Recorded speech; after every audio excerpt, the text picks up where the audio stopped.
पानी में do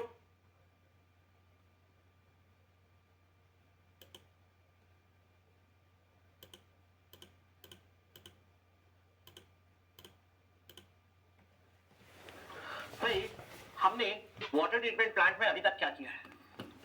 water treatment plant में सबसे पहले हमने पानी में स्क्रीनिंग किया, स्क्रीनिंग करके बल्की मैटर को हमने रिमूव कर दिया, बल्की मैटर को हमने स्क्रीनिंग में रिमूव किया, बल्की मैटर इज रिमूव्ड।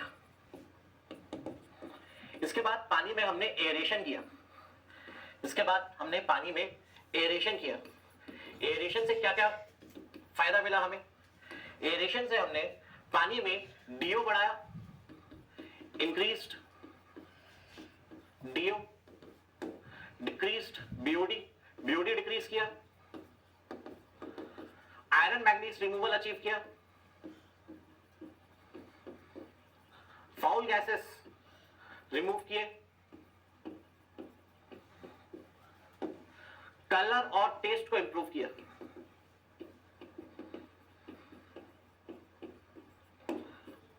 इसके बाद हमने पानी में प्राइमरी सेडिमेंटेशन किया है। क्या किया? Primary sedimentation. प्राइमरी सेडिमेंटेशन के थ्रू हमने हैवियर पार्टिकल्स को निकाल दिया। Removal of heavier suspended impurities. Heavier suspended impurities को हमने सेटल डाउन करवा दिया। क्या करवा दिया? सेटल डाउन करवा दिया और साफ पानी आगे ले गए। वही हैवियर इंप्योरिटी को हमने सेटल डाउन करवा दिया, साफ पानी आगे ले गए हैं, पर उसमें अभी भी लाइटर सस्पेंडेड इंप्योरिटीज मौजूद है, अभी भी उसमें लाइटर सस्पेंडेड इंप्योरिटीज मौजूद है। तो पहला पॉइंट क्या आया? Coagulation plus flocculation followed by secondary sedimentation is done to remove lighter suspended impurities, lighter suspended impurities। Lighter suspended impurities को रिमूव करने के लिए हम coagulation, flocculation followed by secondary sedimentation को अंजाम देते हैं। ठीक है, लाइटर सस्पेंडेड इंप्योरिटीज को निकालने के लिए हम ये काम करते हैं। कैसे करते हैं, क्यों करते हैं, देखेंगे। फटाक स्पीड में नोट कर लीजिए आप लोग इसको फटाफट। हाँ काजल, अभी स्टार्ट किया है 56 पर, छोटा ब्रेक लिए थे अपन।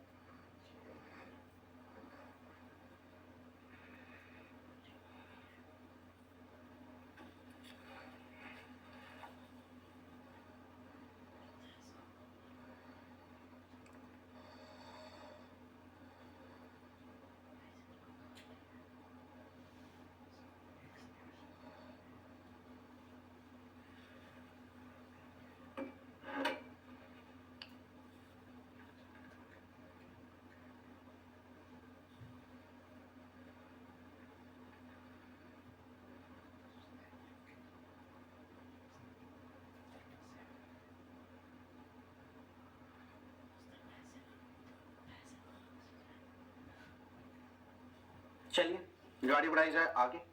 अब coagulation, flocculation plus secondary sedimentation पढ़ना है दोस्तों। क्या पढ़ना है? Coagulation, flocculation, secondary sedimentation. Topic क्या है? Coagulation, flocculation plus secondary sedimentation.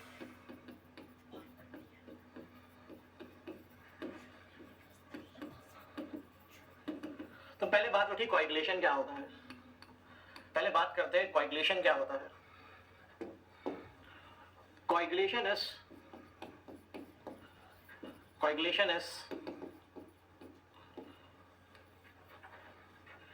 addition of certain chemicals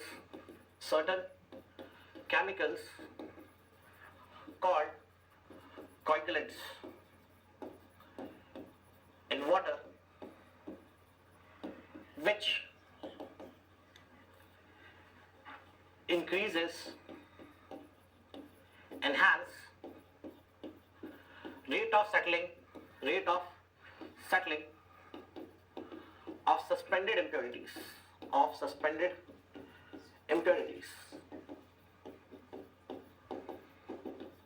भाई कोएगुलेशन पानी में कुछ केमिकल्स को मिलाना कहलाता है, जिसके फलस्वरूप सस्पेंडेड इंप्योरिटीज का रेट ऑफ सेटलिंग बढ़ जाता है और वो जल्दी सेटल डाउन हो जाते हैं। ठीक है भाई, लाइटर सस्पेंडेड इंप्योरिटीज 4 घंटे में सेटल नहीं हो पाती। सबका ध्यान मेरी तरफ होना चाहिए। लाइटर सस्पेंडेड इंप्योरिटीज 4 घंटे में सेटल डाउन नहीं हो पाती। सस्पेंडेड इंप्योरिटीज का साइज रेंज क्या होता है भाई? What is the size range of suspended impurities? 10⁻⁻1 to 10⁻³ mm। और कोलाइडल इंप्योरिटीज क्या होती है? 10⁻³ to 10⁻⁻6 mm। इन दोनों को ही सस्पेंडेड इंप्योरिटीज बोल देते हैं। मतलब आपको पता है 10⁻⁻6 mm वाला पार्टिकल 10⁻⁻6 mm वाला पार्टिकल 1 साल लगाएगा सेटल होने में। कितना समय लगाएगा? सालों साल लगाएगा सेटल होने में, है ना। उसके शेप पे, स्पेसिफिक ग्रेविटी पे भी डिपेंड करेगा। तो साल लगा देगा कोलाइडल इंप्योरिटी सेटल होने में। क्या पानी को साल भर रोक सकते हैं क्या? नहीं। अब हमको उनको सेटल करवाना, हैवियर पार्टिकल तो 4 घंटे में सेटल हो जाएंगे, पर जो लाइटर इंप्योरिटीज है वो काफी ज्यादा समय लेती है सेटल होने में, है ना। तो अब इनका क्या किया जाए? हम इनको निकालने के लिए कोएगुलेशन करते हैं। पानी में कुछ केमिकल्स मिलाते हैं जिनको कोएगुलेंट्स पुकारा जाता है। इनको मिलाने के फलस्वरूप क्या होता है, क्यों होता है, उसके बारे में तो बात करेंगे। बस ऊपर से अगर मैं बताऊं, इनको मिलाने से सस्पेंडेड इंप्योरिटी जो बहुत धीरे सेटल होने वाली थी, साल भर लगाने वाली थी या दिन लगाने वाली थी, वो जल्दी सेटल डाउन हो जाएगी।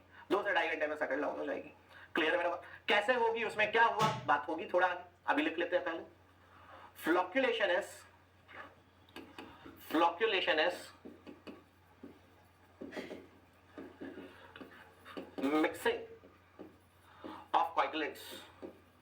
mixing of coagulants and floc formation.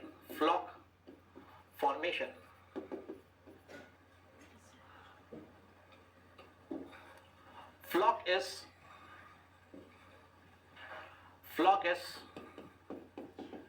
a sticky gelatinous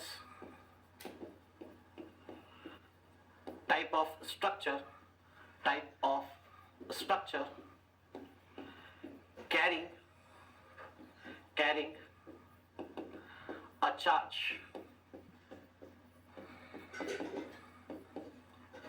which stabilizes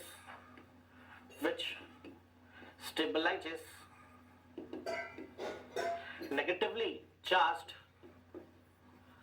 suspended impurities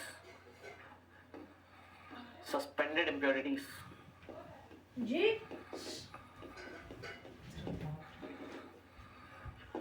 soil, clay, binds them together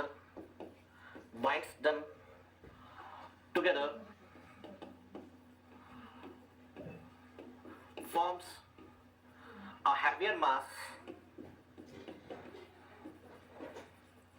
and settle down rapidly in secondary sedimentation tank.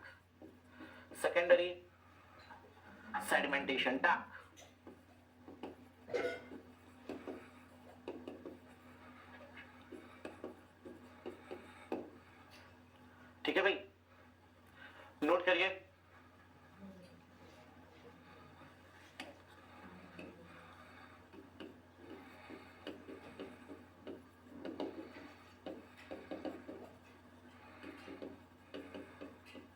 इसको नोट करिए, फिर बात करते हैं।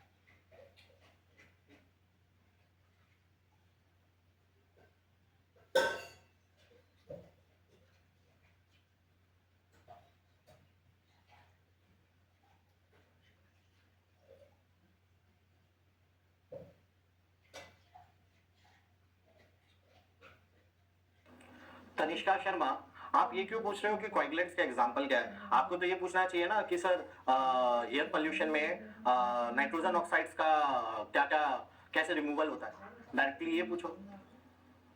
अभी नेक्स्ट जो हम टॉपिक पढ़ेंगे उसके बारे में थोड़ा ना पूछना चाहिए, आगे का पूछना है तो बहुत आगे का पूछो। अभी नेक्स्ट पढ़ेंगे तनिष्का, थोड़ा सा पेशेंस रखिए।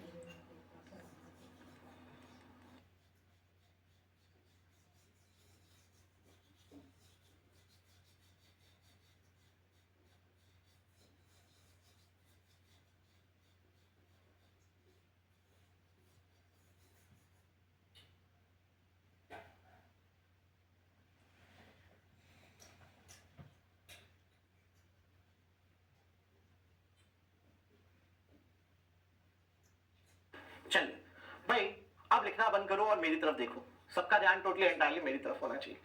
हमारा मकसद क्या था? हमारा मकसद था सस्पेंडेड इंप्योरिटी को निकालना, जिसके लिए लाइटर सस्पेंडेड इंप्योरिटीज जो काफी दिन या महीने या साल लगाने वाले से सेटल डाउन होने के लिए, उनको 2.5 घंटे में निकालना हमारा मकसद था। जिसके लिए हमने क्या किया, हम पानी में केमिकल्स मिलाएंगे जिनको कोएगुलेंट्स बोलते हैं। ये केमिकल्स तनिष्का क्या हो सकते हैं? एलम हो सकता है, कॉपर एस हो सकता है, फेरिक क्लोराइड हो सकता है, फेरिक सल्फेट हो सकता है, सोडियम एल्यूमिनेट हो सकता है, प्रो इलेक्ट्रोलाइट हो सकता है, हजार हो सकते हैं। अच्छे कौन से? Alum, copperas, ferric chloride भी अच्छा है। क्लियर है मेरा बात? सोडियम एल्यूमिनेट सबसे अच्छा है पर महंगा है, सोडियम एल्यूमिनेट सबसे अच्छा है पर महंगा है ना? तो भाई बहुत सारे कोएगुलेंट्स आगे बातें करेंगे तनिष्का। तो हम पानी में कुछ केमिकल्स मिलाएंगे, इन केमिकल्स को मिलाने से क्या होगा? सस्पेंडेड इंप्योरिटीज जल्दी सेटल डाउन होंगी। हम पानी में केमिकल्स मिलाएंगे तो मिक्स भी करना पड़ेगा ना, चाय में शक्कर डालते हैं तो मिक्स भी करते हैं कि सिर्फ शक्कर डाल के छोड़ देते? नहीं, मिक्स भी करते हैं। Mixing of coagulants is called as flocculation. हम जब पानी में केमिकल मिलाते हैं तो फ्लॉक नामक एक पदार्थ जन्म लेता है, फ्लॉक नामक एक सब्सटेंस जनरेट होता है। ये gelatinous membrane like structure, sticky होता है। जब भी मैं फ्लॉक बोलूं तो आप आपके दिमाग में आना चाहिए च्युइंगम। च्युइंगम खाने के बाद जैसे हो जाती है, कुछ वैसा टाइप का फ्लॉक होता है, उससे लाइट होता है, च्युइंगम से काफी लाइट होता है ना? काफी छोटे छोटे कण होते हैं, च्युइंगम जितना बड़ा नहीं, च्युइंगम छोटा च्युइंगम आप सोच लो। स्टिकी होता है, व्हाइट कलर का होता है, जिलेटिनियस होता है। ये इंप्योरिटीज को अपने में अटैच कर लेता है, सस्पेंडेड इंप्योरिटीज को अपने में अटैच कर लेता है। साथ ही साथ केमिकल मिलाने से सस्पेंडेड इंप्योरिटी वैसे ही डेंसिफाई हो जाती है। जैसे हम पानी में केमिकल डालते हैं और मिक्स करते हैं, सस्पेंडेड इंप्योरिटीज अपने आप वैसे ही डेंसिफाई हो जाती है, उनका डेंसिटी बढ़ जाता है। क्यों बढ़ता है वो भी बात होगी। अब क्या हुआ, हमने पानी में केमिकल मिलाया, मिक्सिंग किया, केमिकल मिलाया, कोएगुलेशन किया, मिक्सिंग की, फ्लोकुलेशन किया।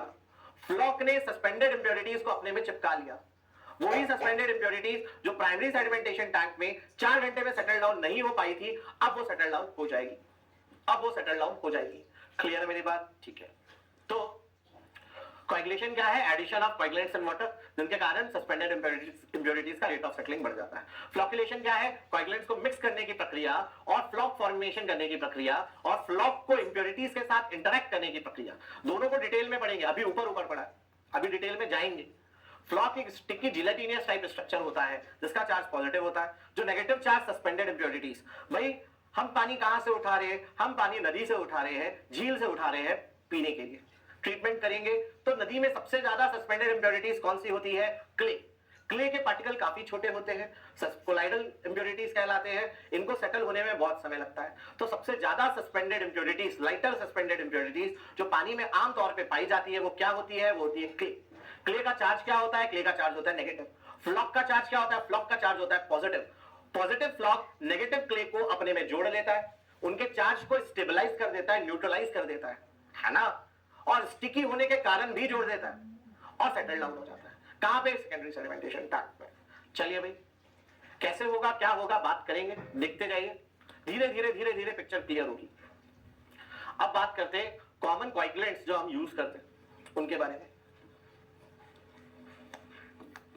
Common coagulants that we use, these are, first is alum. Alum is short for aluminium sulfate. Aluminium sulfate. What is the chemical composition of aluminium sulfate? पहले भी बता चुका हूं, aluminium sulfate का chemical composition क्या? Aluminium Al3+, sulphate SO4 negative. इनके बीच में reaction कैसे होगा? एलम और एल्यूमिनियम और सल्फेट के बीच का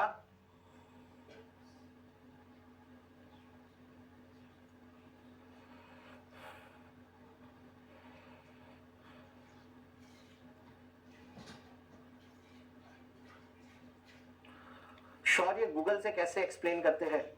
मेरे को समझ नहीं आई आपकी बात शौर्य, एक बार अच्छे से आप एक्सप्लेन करके बताओ क्या बोलना चाह रहे हैं। हाँ भाई, एल्युमिनियम सल्फेट बनाना है, कैसे बनाएंगे?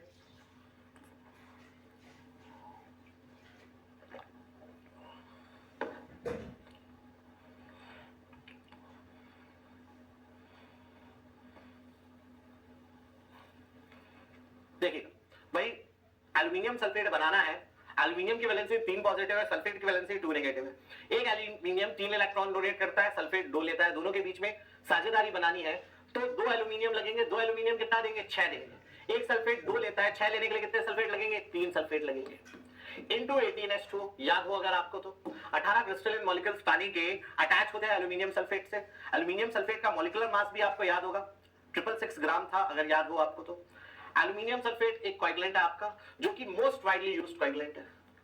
Alum is most widely used coagulant, is most widely used coagulant. Dose कितनी डालनी पड़ती है एलम की?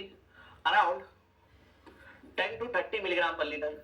भारत में जो नदियां हैं, तरह तरह की नदियां हैं भारत में, कहीं पे इंप्योरिटी ज्यादा होगी, कहीं पे कम होगी। एक जनरल डोज एलम का 10 से 30 मिलीग्राम, 1 लीटर के पानी में 10 से 30 लीटर पकड़ के चलो आप, 18 सबसे सुटेबल डोज होती है। मोस्ट ऑफ द रिवर्स में हम भारत की 18 मिलीग्राम पर लीटर का एलम डोज को यूज करते हैं।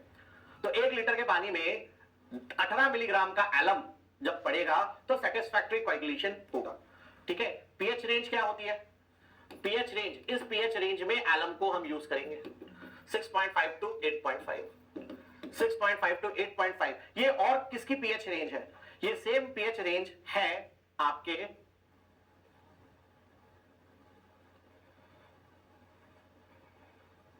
सप्लाई के पानी की भी होती है ना भाई?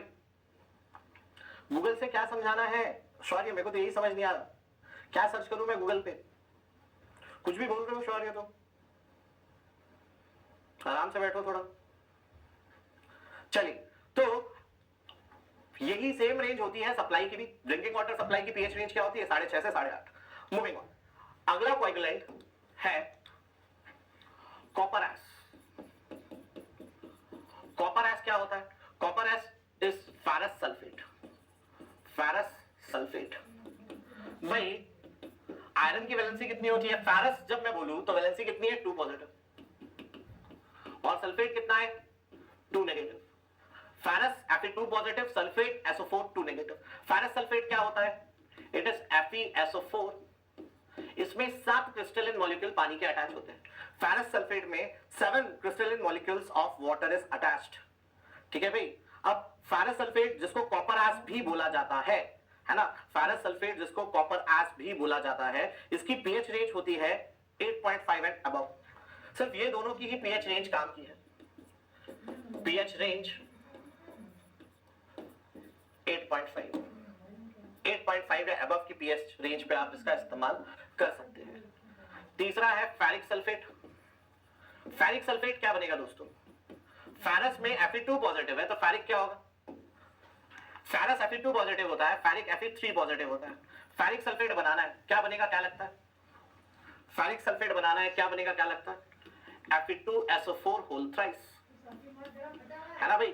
एक आयरन 3 इलेक्ट्रॉन डोनेट करना चाहता है, सल्फेट 2 इलेक्ट्रॉन एक्सेप्ट करता है। हाँ अनुज, वो पीएच एलम की नहीं है, वो पीएच है पानी की। एलम को ऐड करते वक्त पानी का पीएच क्या होना चाहिए? एलम को ऐड करते वक्त पानी का पीएच क्या होना चाहिए वो लिखा हुआ है। ठीक है, नोट करिए पहले इतना।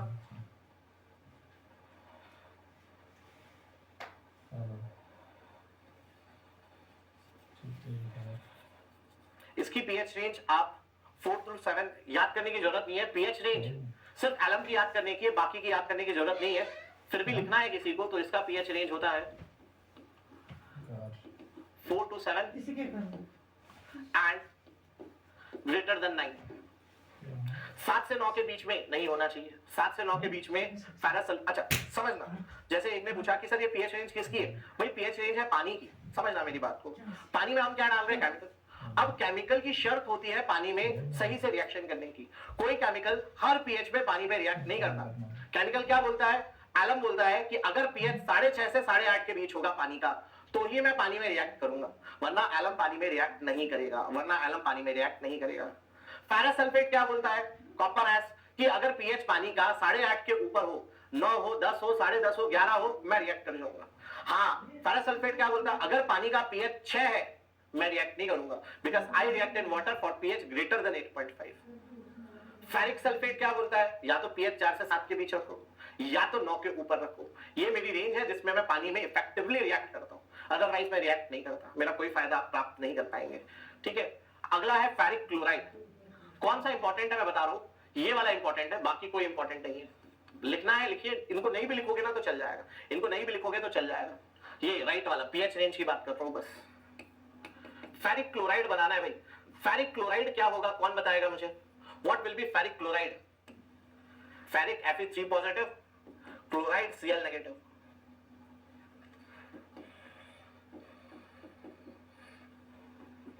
क्या होगा भाई ferric chloride, what will be ferric chloride guys?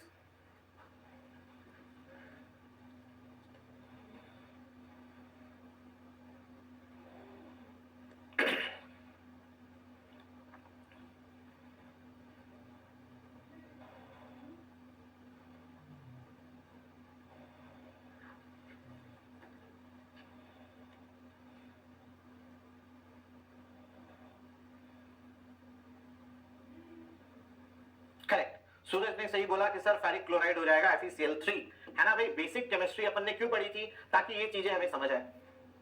इसकी भी पीएच रेंज लिखने की कोई जरूरत नहीं है, फिर भी लिखना चाहते हैं तो 3.5 to 6.5 एंड ग्रेटर देन 9 ये पीएच रेंज होती है फेरिक क्लोराइड FeCl3 की, है ना। ग्रेटर देन 8.5 भी आप ले सकते हैं।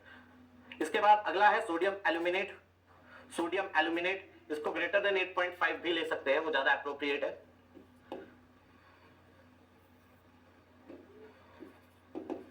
नेक्स्ट है सोडियम एल्यूमिनेट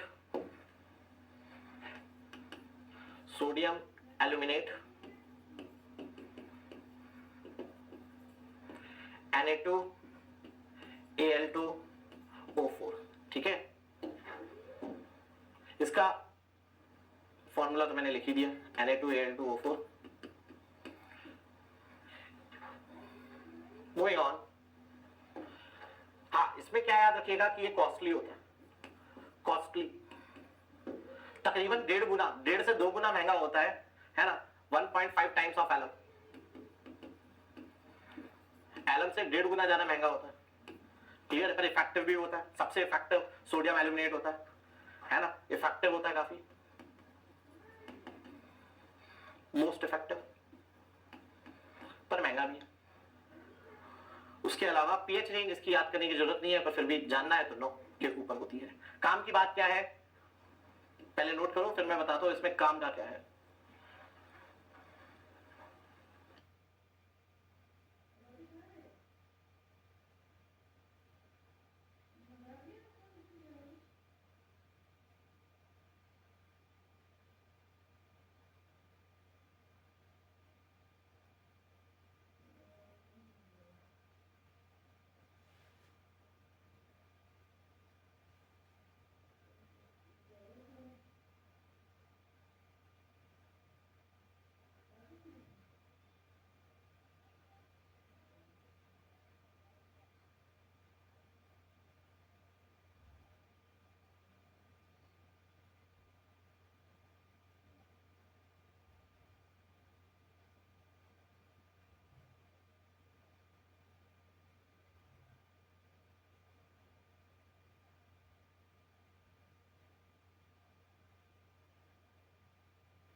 सलाम क्या है,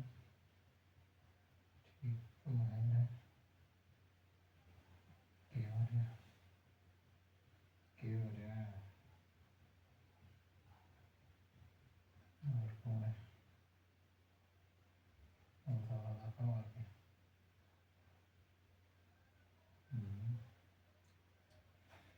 केड़े लगा हो रही है,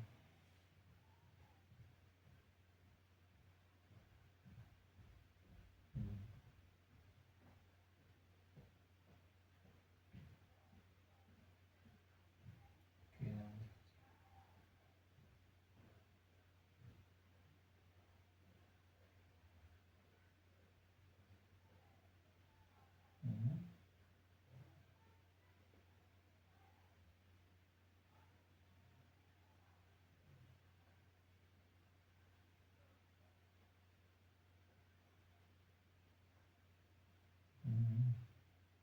हाँ जी यार, थोड़ा वाईफाई इशू चल रहा है, नेटवर्क इशू चल रहा है, इलेक्ट्रिसिटी नहीं, नेटवर्क का इशू चल रहा है भोपाल में, है ना।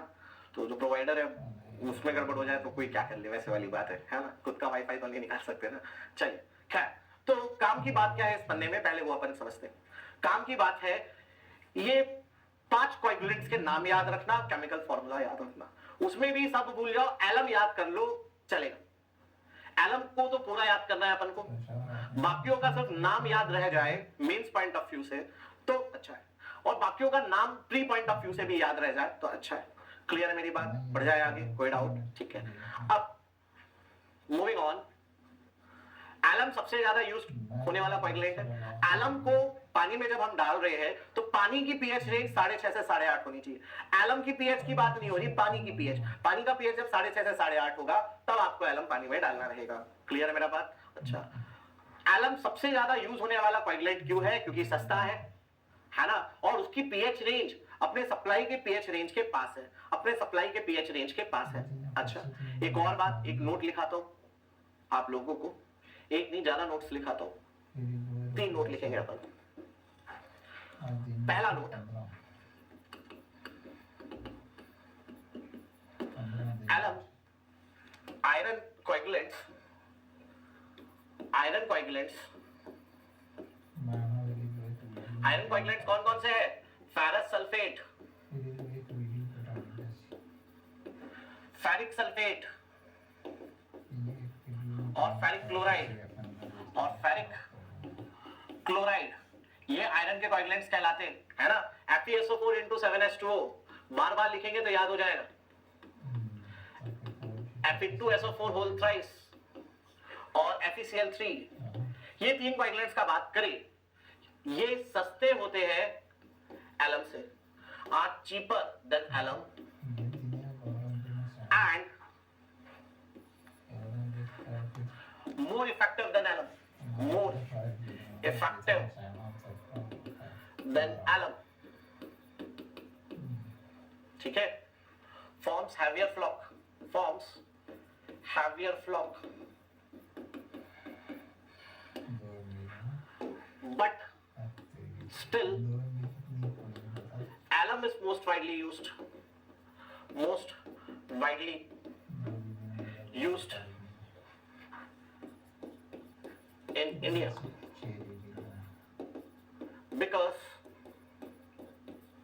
भाई बात क्या हो रही है कि आयरन के कोएगुलेंट्स सस्ते भी है, ज्यादा इफेक्टिव भी है ना। उसके बावजूद alum most effective, most widely used coagulant है। समझना मेरी बात को। आयरन क्या, इसमें पैराडॉक्स क्या है कि आयरन के कोएगुलेंट सस्ते भी है, ज्यादा इफेक्टिव है, हैवियर फ्लॉक बनाते हैं। मतलब एलम जो फ्लॉक बनाएगा वो 2.5 घंटा लेगा सेटल डाउन होने में, पर आयरन के फ्लॉक जो है वो इंप्योरिटीज को जल्दी अपने में अटैच करके 1.5 घंटे में सेटल डाउन हो जाएंगे। तुमने शहर का 250, 300, 1000 ml का पानी साफ करना है एक दिन में। समझना मेरी बात को, मेरी व्यथा को।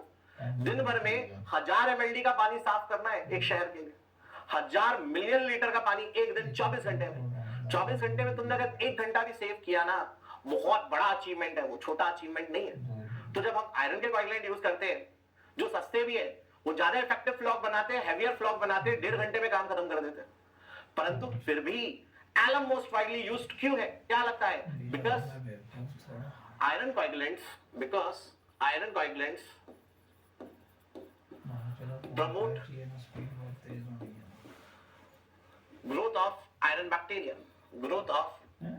की आयरन बैक्टीरिया which आवाज पे एमबी ले जानी है causes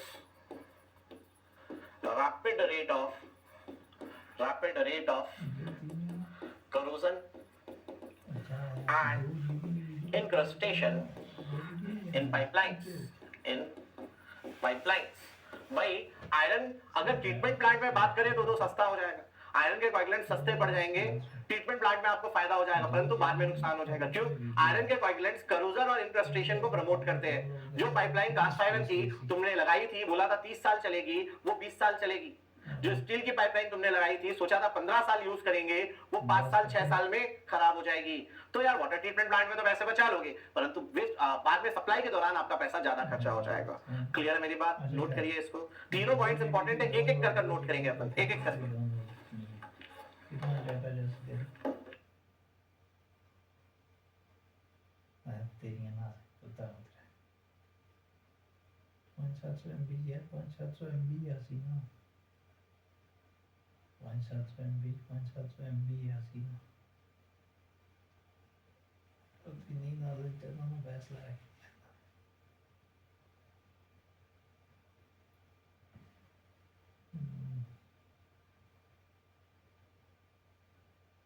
एक काम करेंगे आज पहले देखें डाटा कितना यूज हुआ है तेरा वो नोट करा फिर प्ले स्टोर से app download.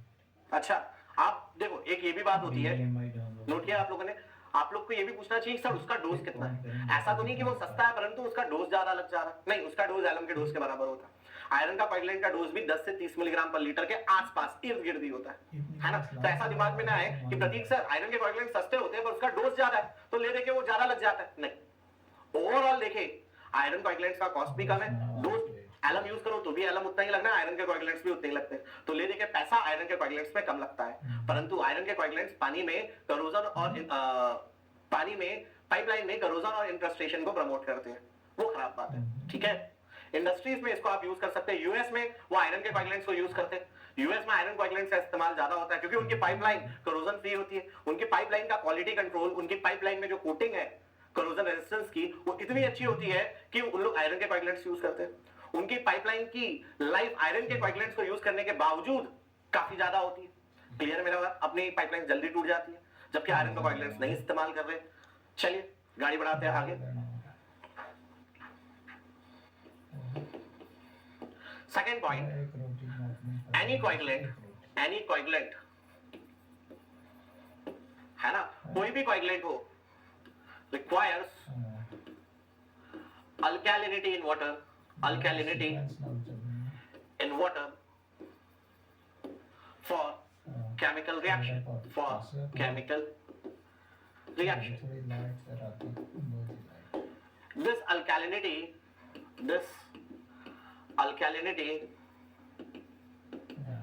may be provided by, is provided by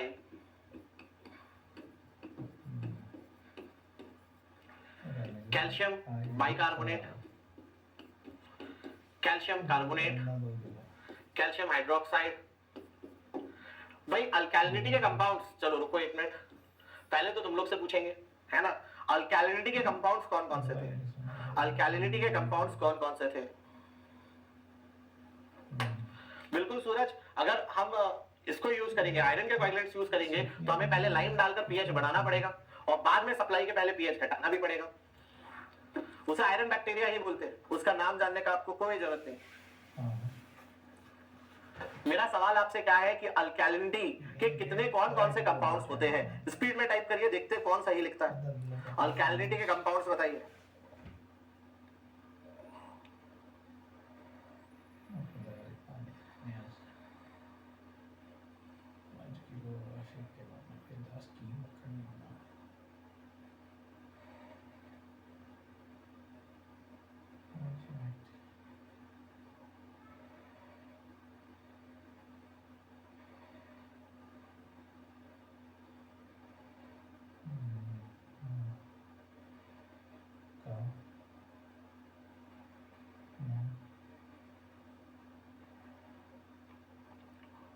was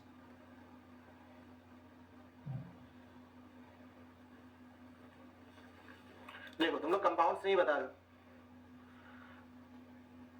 यही बताता है तुम लोग कितनी पढ़ाई कर रहे हो। तुम लोग आयंस बता रहे हो, कंपाउंड्स नहीं बता रहे हो।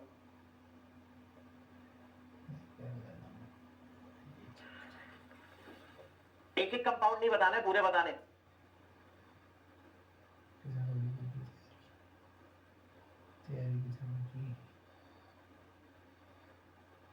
ठीक है, सुनना बड़े गौर से, सबका ध्यान मेरी तरफ हो।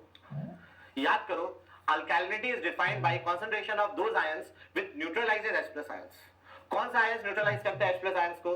Carbonate CO3 2 negative, bicarbonate HCO3 negative, hydroxyls OH negative. ये मोस्टली अल्कैलिनिटी क्रिएट करते हैं। इनके अलावा phosphate ion, borate ion, silicate ion, ये भी अल्कैलिनिटी को अप्रिशिएट करते हैं, अप्रूव करते हैं, बढ़ाते हैं, पर चूंकि ये पानी में ज्यादा नहीं होते इसलिए इनके कारण की जाने वाली अल्कैलिनिटी नेग्लिजिबल होती है। तो मेनली अल्कैलिनिटी किसके कारण होती है? Carbonate, bicarbonate, hydroxyls. ये किनसे रिएक्ट करेंगे? कैल्शियम से, मैग्नीशियम से, सोडियम से। तो कंपाउंड्स क्या क्या होंगे? Calcium carbonate, calcium bicarbonate, calcium hydroxide, magnesium carbonate, magnesium bicarbonate, magnesium hydroxide, sodium carbonate, sodium bicarbonate, sodium hydroxide. 9 compounds alkalinity के मोस्टली अल्कैलिनिटी क्रिएट करते हैं, है ना? तो ये आप लोगों को मैंने बताया था, आप लोग भूल रहे हैं। कल जितना आज तक हुआ है पूरा एक एक चीज कल आपको पता होना चाहिए, है ना? मैं पूछूंगा एनटीयू क्या होता है, एफटीयू क्या होता है, जेटीयू क्या होता है, 1 जेटीयू को कैसे डिफाइन करेंगे, परमिसिबल लिमिट सल्फेट की कितनी होती है, क्लोराइड की कितनी होती है, नाइट्रेट की कितनी होती है ना? वेरिएशन डिमांड में क्या होता है, गुडरिच फार्मूला क्या है, फ्रीमैन्स फार्मूला क्या है, सारी बातें कल मैं आपसे पूछूंगा। जो नहीं बता पाएगा भारी बेइज्जती के लिए तैयार है ना? उसका दिन बहुत खराब जाने वाला है, भारी बेइज्जती के लिए तैयार बैठे। आज पूरा अभी तक जितना हुआ, आज की क्लास तक जितना हुआ पूरा मैं पूछूंगा, एकदम A to Z याद हो जाना चाहिए। प्रीवियस ईयर के क्वेश्चन आप लगा के बैठिएगा, है ना? बहुत खराब आदमी हूं मैं। चल अब गाड़ी बढ़ाते हैं आगे। तो भाई अल्कैलिनिटी के कंपाउंड्स होते हैं carbonate, bicarbonate, hydroxyl of calcium, magnesium and sodium. 3 3s are 9 compounds होते हैं, है ना भाई? अब सोडियम और मैग्नीशियम, बड़े गौर से मेरी बात को सुनिएगा। सोडियम और मैग्नीशियम ये दोनों हाईली रिएक्टिव एलिमेंट्स है, हाईली रिएक्टिव एलिमेंट्स है ना? अपने आप आंख पकड़ लेते। कितने रिएक्टिव है पता है आपको?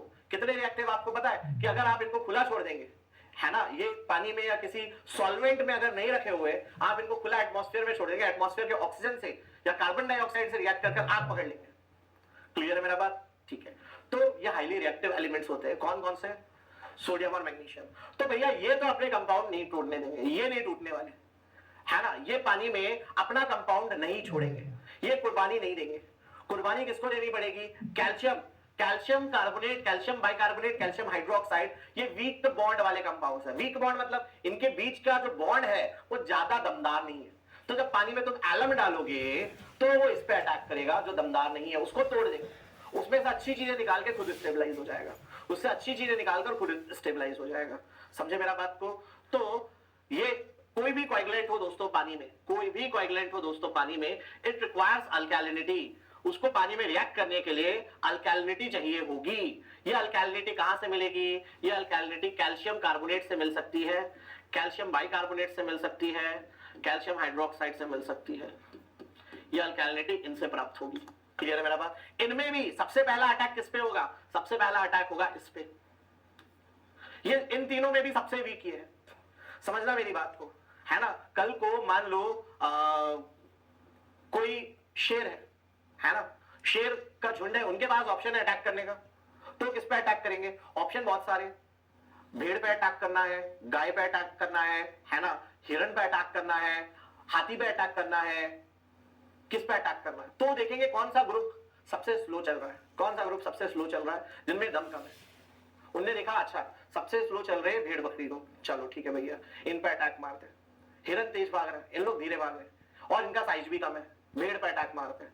झुंड ने पहले ये तय किया। अब भेड़ के झुंड में भी किस पे अटैक मारेंगे? जो सबसे धीरे चल रहा है, जिसके पैर में लग गई है, जो सबसे कमजोर है उस झुंड में। तो कैल्शियम का कंपाउंड वीकर बॉन्ड्स के होते हैं मैग्नीशियम सोडियम के कंपैरिजन में, मैग्नीशियम सोडियम के तो उन पे तो अटैक नहीं पड़ा, अटैक किस पे पड़ेगा, कैल्शियम। उनमें भी सबसे वीक है ये कैल्शियम बाइकार्बोनेट। सबसे वीक ये क्यों है, क्योंकि पापा बाइकार्बोनेट में 3 नॉन मेटल्स हैं, हाइड्रोजन भी नॉन मेटल, कार्बन भी नॉन मेटल, ऑक्सीजन भी non metal. 3 non metallic electronegative चीजें आपस में हाथ पकड़े हुए, रिपल्शन ज्यादा है, तीनों नेगेटिव है, एक दूसरे को रिपेल कर रहे हैं, तो इस पर अटैक पहले करता है। अगर पानी में अल्कैलिनिटी नहीं होगी, किसी भी कोएगुलेंट को पानी में रिएक्ट करवाना है, पानी में अल्कैलिनिटी होना चाहिए। कोई भी कोएगुलेंट हो, एलम हो, कॉपर हो, फेरिक सल्फेट हो, फेरिक क्लोराइड हो, कुछ भी हो, पानी में अल्कैलिनिटी होनी चाहिए तो ही रिएक्शन होगा। अगर सफिशिएंट अल्कैलिनिटी पानी में मौजूद नहीं है, if sufficient alkalinity is not present, then it has to be increased, इसको इंक्रीज करना पड़ेगा by adding line, by addition of line है ना भाई। अब लाइन भी 2 प्रकार का होता है ना, क्विक लाइम होता है CaO, ठीक है, क्विक लाइम क्या होता है CaO। अच्छा समझना मेरी बात, कभी भी हमें पानी में अल्कैलिनिटी बढ़ानी है या पीएच बढ़ाना है, कभी भी पानी में हमको अल्कैलिनिटी बढ़ानी है दोस्तों या पीएच बढ़ाना है, क्या डालेंगे, लाइम डालेंगे।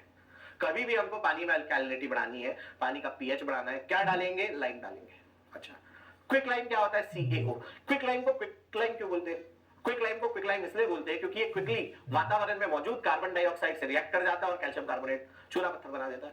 क्विक लाइम को क्विक लाइम क्यों बोलते हैं, क्विक का मतलब तुरंत, क्योंकि ये अनस्टेबल होता है। क्या होता है अनस्टेबल, ये तुरंत वातावरण में मौजूद कार्बन डाइऑक्साइड से रिएक्ट करके कैल्शियम कार्बोनेट चूना पत्थर लाइमस्टोन बना देता है। क्या बना देता है, पत्थर बना देता है, लाइमस्टोन बना देता है। तो क्विक लाइम को स्टेबलाइज करने के लिए हम क्या करते हैं, क्विक लाइम को स्टेबलाइज करने के लिए, है ना, रफ में पढ़ रहे हैं,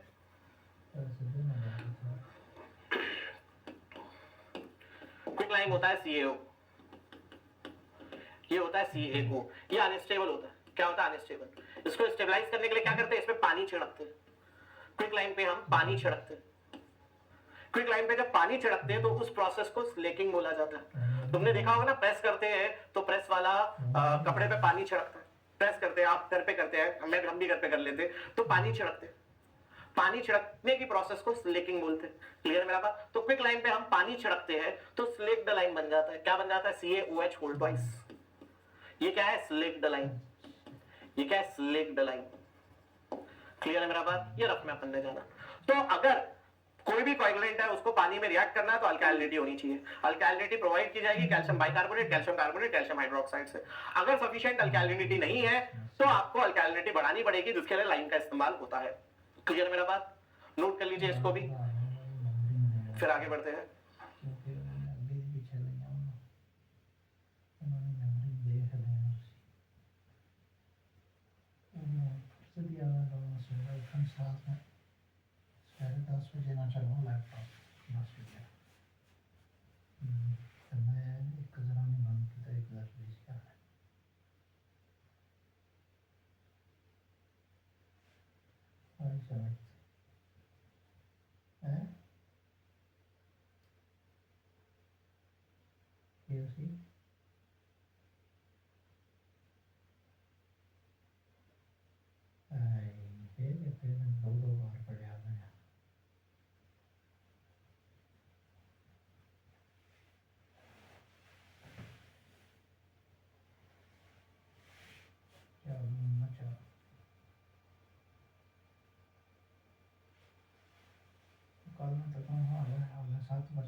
कुंदन उल्टा बोल रहे हो, हाइड्रोलिक लाइन क्विक लाइन को बोलते हैं कंस्ट्रक्शन में यूज करने के लिए, है ना।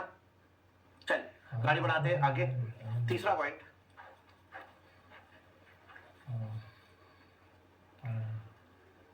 During coagulation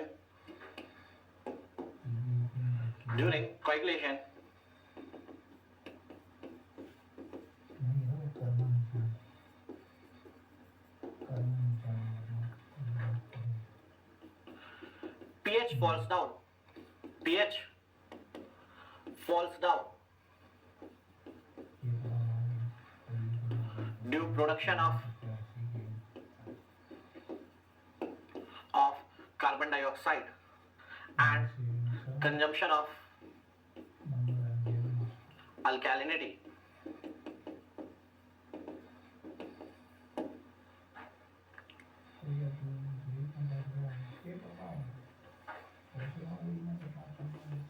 Permanent hardness is produced.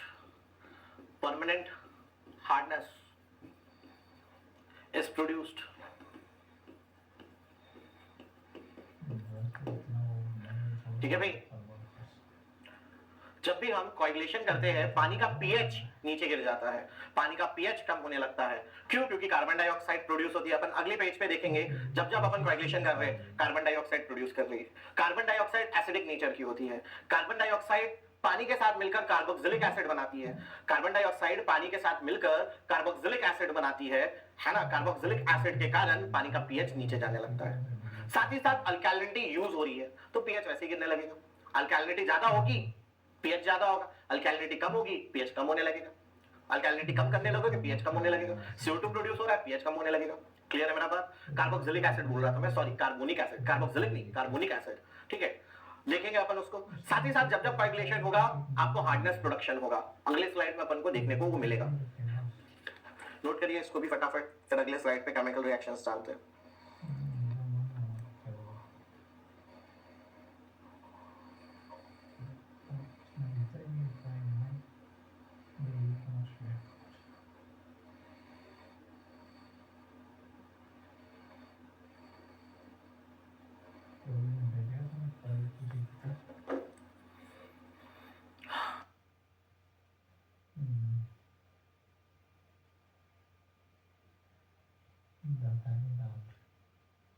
Moving on, now ये तीसरे पॉइंट को अपन डिस्कस करते हैं। देखिए, हमें बात करनी है केमिकल रिएक्शंस के बारे में। केमिकल रिएक्शंस,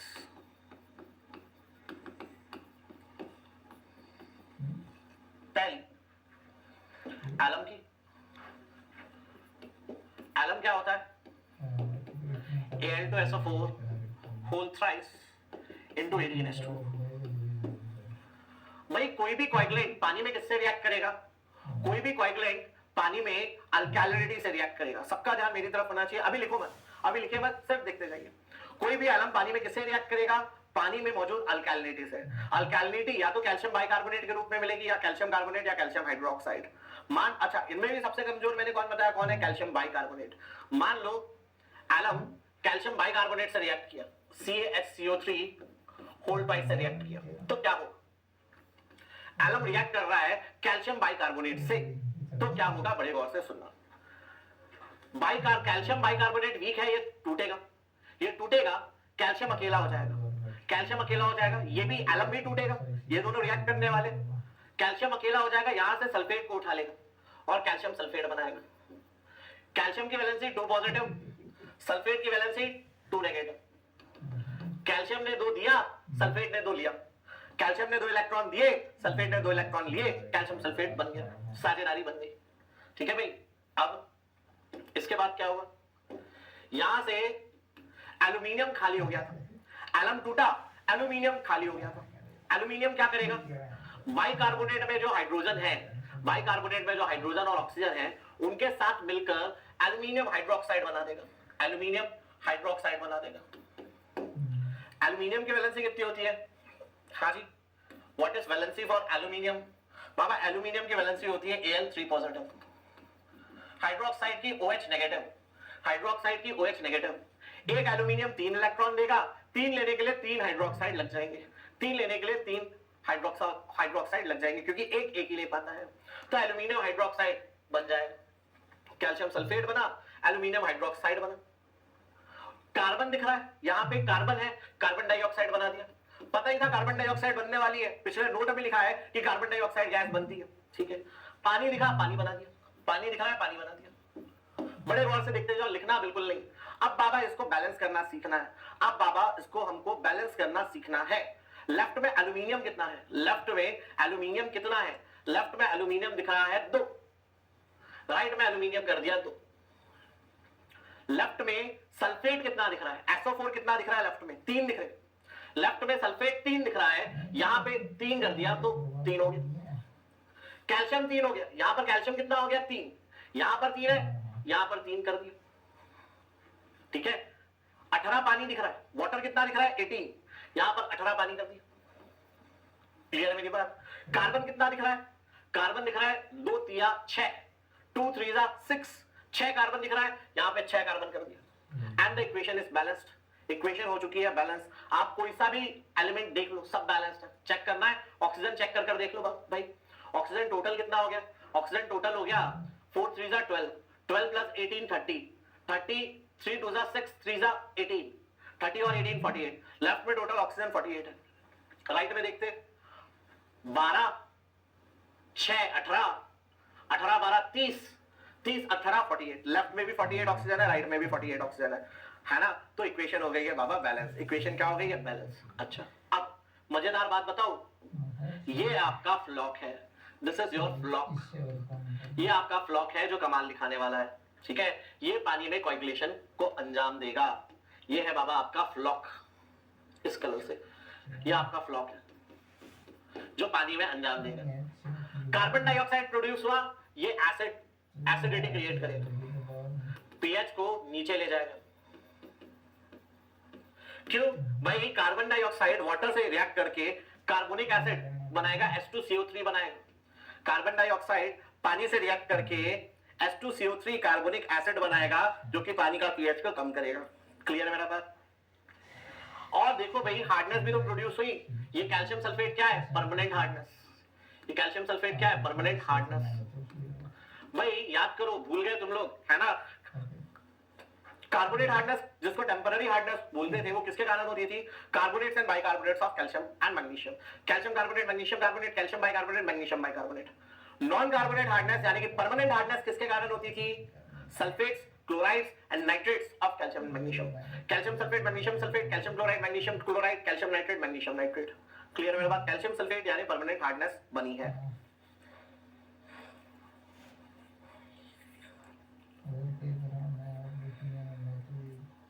संकेत, मेरे को आपका क्वेश्चन नहीं समझ आया, NCH क्या होता है विशाल? सोक्ड नहीं, स्लेक्ड। स्लेक करना मतलब पानी छिड़कना, स्लेकिंग मतलब पानी छिड़कना। कोई काम का नहीं है, गोली मारो। अच्छा, अब भाई अगर एलम, अच्छा दूसरे कंपाउंड पर चलते हैं। दूसरा कंपाउंड क्या है, कॉपर एस। कॉपर एस यानी कि FeSO4 into 7H2। भाई कोई भी कोएगुलेंट पानी में किससे रिएक्ट करेगा, कोई भी कोएगुलेंट पानी में अल्कैलिनिटी से रिएक्ट करेगा रिएक्शन के लिए। Any kind of coagulant will require alkalinity in water for chemical reaction.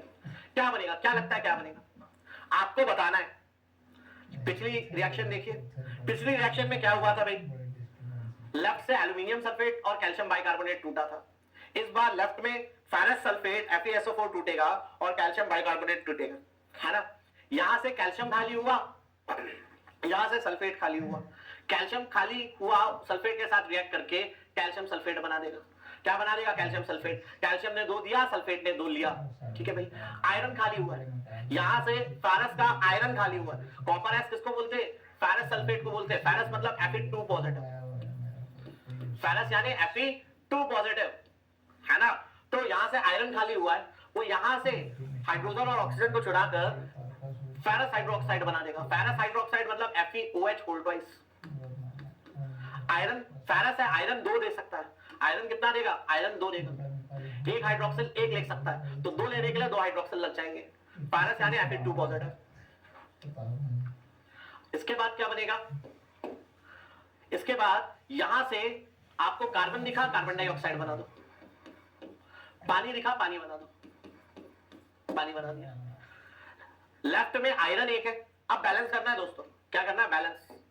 Left में आयरन एक है, राइट में आयरन एक कर दिया। लेफ्ट में सल्फेट एक है, राइट में सल्फेट एक है। लेफ्ट में कैल्शियम एक है, राइट में कैल्शियम एक है। लेफ्ट में कार्बन कितना दिख रहा है, कार्बन दिख रहा है 2, कार्बन कर दिया 2।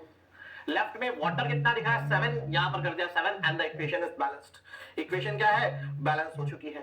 गौर से देखेंगे अगर अपन, तो ये जो फेरस हाइड्रोक्साइड बना है ये हमारा फ्लॉक कहलाता है। फेरस हाइड्रोक्साइड हमारा फ्लॉक कहलाता है दोस्तों। कार्बन डाइऑक्साइड बना है, एसिडिटी क्रिएट होगी, acid. Calcium sulphate, hardness, permanent hardness. Clear है मेरा बात, कोई बात नहीं, अगले कंपाउंड पर चलते हैं। Let's move to next compound. अगला कंपाउंड क्या है, फेरिक क्लोराइड। फेरिक क्लोराइड दोस्तों, फेरिक क्लोराइड क्या होता है, FeCl3। फेरिक क्लोराइड क्या है, FeCl3। फेरिक यानी Fe3 positive. Any kind of coagulant will require alkalinity in water. कोई भी कोएगुलेंट है, पानी में क्या चाहिए उसको रिएक्ट करने के लिए, कोई भी कोएगुलेंट हो किससे रिएक्ट करेगा, अल्कैलिनिटी से रिएक्ट करेगा। अल्कैलिनिटी कैल्शियम बाइकार्बोनेट से प्राप्त हो रही है। क्या लगता है क्या बनेगा, मैं नहीं बनाऊंगा। अच्छा यार सुनो, एक मिनट रुको। मैं फेरिक क्लोराइड के पहले फेरिक सल्फेट करना चाहता हूं दोस्तों, इसको करेंगे अगला। पहले फेरिक सल्फेट करना चाहते हैं अपन। फेरिक सल्फेट क्या है, Fe2SO4 whole thrice. Any kind of coagulant will require alkalinity for reaction। क्या बनेगा सोचो, 12 सेकंड 15 सेकंड है सोचने के लिए। बिल्कुल संकेत, नॉन कार्बोनेट हार्डनेस इंक्रीज हो जाएगी, परमानेंट हार्डनेस बढ़ गई। कोएगुलेशन में आपने सस्पेंडेड इंप्योरिटी को तो हटा दिया, परंतु हार्डनेस क्रिएट कर दी। कोई बात नहीं, सॉफ्टनिंग में निकालेंगे उसको, कोई बात नहीं, सॉफ्टनिंग में निकालेंगे उसको।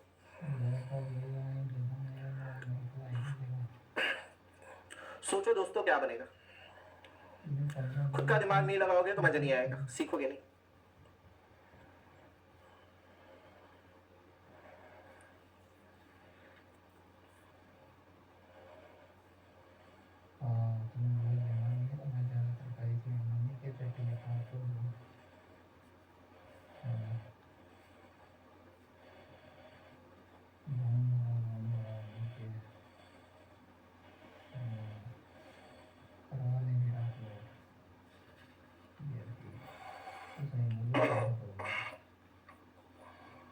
चलो भाई बताओ,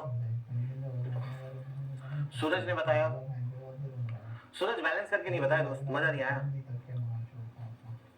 बताओ भाई, आप ही लोग को बताना है, पढ़ना आप लोग को, एग्जाम आप ही लोग को निकालना है, सरकारी नौकरी आपको चाहिए, बताना भी आप ही को पड़ेगा।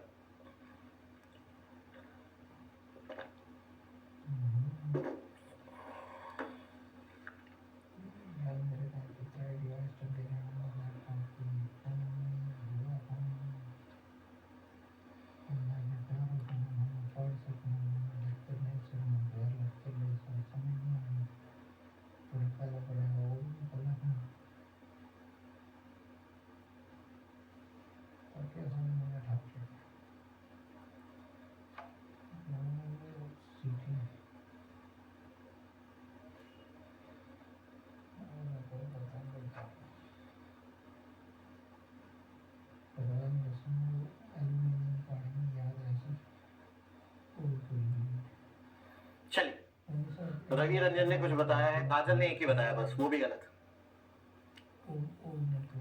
CaSO4 होल साइज कैसे बना दिया भाई, बड़ी सिंपल सी छोटे बच्चों वाली बात है ना, कि यहां से देखिएगा, यहां से कैल्शियम खाली हुआ है, वहां से सल्फेट खाली हुआ है, कैल्शियम सल्फेट को मिलकर CaSO4 बनाएगा। काजल, कैल्शियम की वैलेंसी 2 पॉजिटिव होती है और सल्फेट की 2 नेगेटिव। कैल्शियम 2 देगा, सल्फेट 2 ले लेगा, कैल्शियम 2 देगा, सल्फेट 2 ले लेगा, उसके अलावा कुछ नहीं होगा। तो कैल्शियम सल्फेट CaSO4 होता है, ठीक है भाई। अब इसके बाद यहां से आयरन खाली हुआ है, आयरन यहां से हाइड्रोजन ऑक्सीजन को यूज करके हाइड्रोक्साइड बनाएगा। क्या बनाएगा, फेरिक हाइड्रोक्साइड। ये क्या था, फेरिक सल्फेट था, ये क्या था, फेरिक सल्फेट। फेरिक यानी Fe3 पॉजिटिव, फेरिक सल्फेट था तो आज फेरिक हाइड्रोक्साइड बनाएगा। ये बाबा फेरस हाइड्रोक्साइड था 2 पॉजिटिव, ये फेरिक हाइड्रोक्साइड है क्योंकि फेरिक सल्फेट है आज, तो FeOH होल थ्राइस होगा। कुछ लोग यहाँ पे शहीद हुए है ना, उन्होंने FeOH होल ट्वाइस बना दिया, गलत है वो। इसके बाद कार्बन दिखा, कार्बन डाइऑक्साइड बना दिया। वाटर दिखा, क्या वाटर नहीं दिखा, वाटर नहीं बनाया भाई, ठीक है। अब बैलेंस करना है, चलिए बैलेंस किया जाए। यहाँ पे आयरन 2 है, यहाँ पे आयरन 2 कर दिया, यहाँ पे सल्फेट 3 है, यहाँ पे सल्फेट 3 कर दिया, 3 इंटू सल्फेट 3 सल्फेट। यहाँ कैल्शियम 3 हो गया, यहाँ कैल्शियम 3 कर दिया। यहाँ कार्बन कितना है, 2 3 6, यहाँ पर कार्बन 6 कर दिया, and the equation is balanced. Equation दोस्तों बैलेंस्ड है। ये बना आपका फ्लॉक, ये अपना फ्लॉक है, ये एसिडिटी क्रिएट करेगा।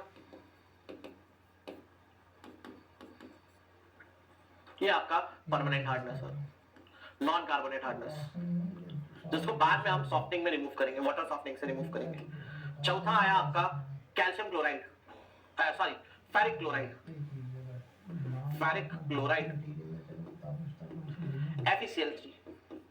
Any kind of coagulate will require alkalinity in water. It will react with alkalinity in water for reaction. क्या बनेगा, क्या लगता है? हाँ जी, फिर से मैंने आपको 20 सेकंड दिए हैं इसको सॉल्व करके टाइप करने के लिए। हाँ जी Siddharth Ingle, reaction is very important, reaction important है, कोई रॉकेट साइंस नहीं है, it's very simple. Sandeep carbon dioxide गलत लिखे थे, और FeOH क्या होता है? अच्छा FeOH2 गलत लिखे थे संदीप, सभी गलत थे, सभी ने FeOH होल ट्वाइस लिखा था। अभिषेक ने सही लिखा था, पर अभिषेक ने कार्बन डाइऑक्साइड नहीं लिखा। सबसे बढ़िया लिखा आस्था ने, आस्था ने CaSO4 भी बनाया है, फिर FeSO4 भी बनाया, 2 बार SO4 बना दिया। कांग्रेचुलेशन आस्था, 2 करोड़ जीतते हैं। चल, और उससे मजेदार पवन ने FeCO3 बना दिया। वेरी गुड पवन, सबसे बढ़िया काम किया पवन ने FeCO3 बनाया।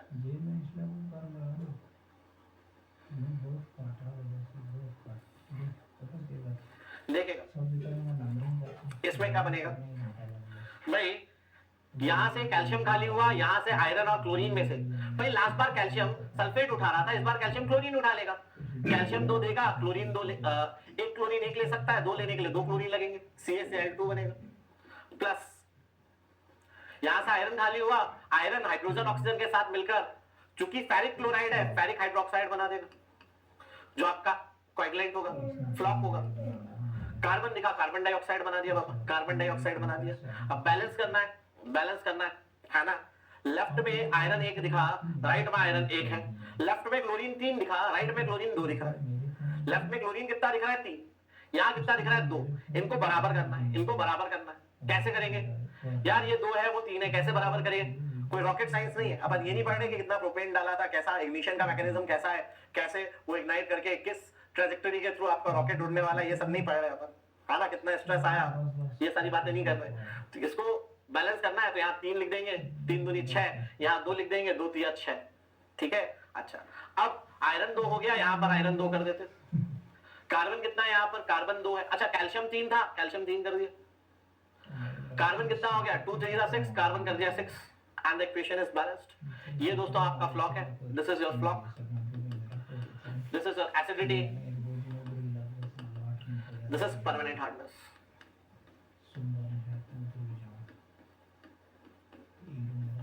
ठीक है दोस्तों,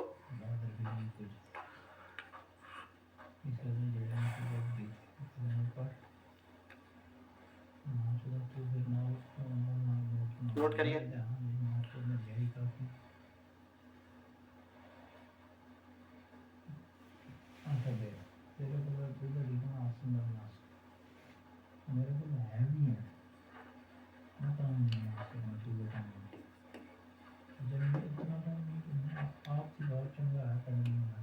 पांचवा सोडियम एल्यूमिनेट,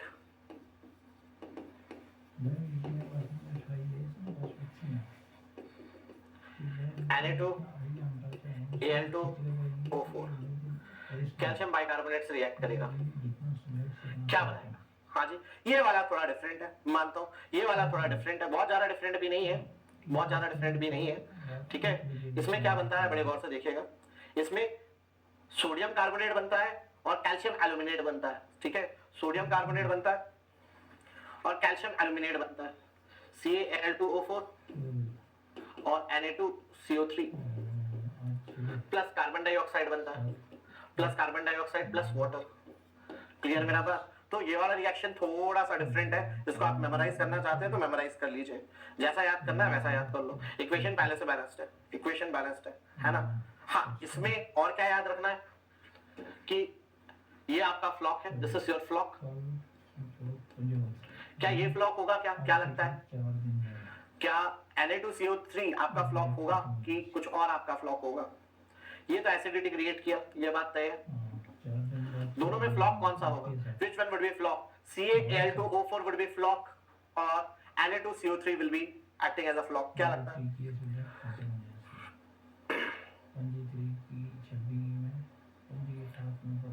कैल्शियम एल्यूमिनेट आपका फ्लॉक होता है। फ्लॉक क्या होता है? Calcium aluminate is your floc, ठीक है। तो फ्लॉक सोडियम कार्बोनेट नहीं होकर आपका कैल्शियम एल्यूमिनेट होता है। अगली बात क्या कि इसमें इस वाली रिएक्शन में कोई परमानेंट हार्डनेस क्रिएट नहीं होती, ये आपका फ्लॉक है। नोट करिए, फिर डिस्कस करते हैं, फटाफट नोट करिए, then will discuss the same.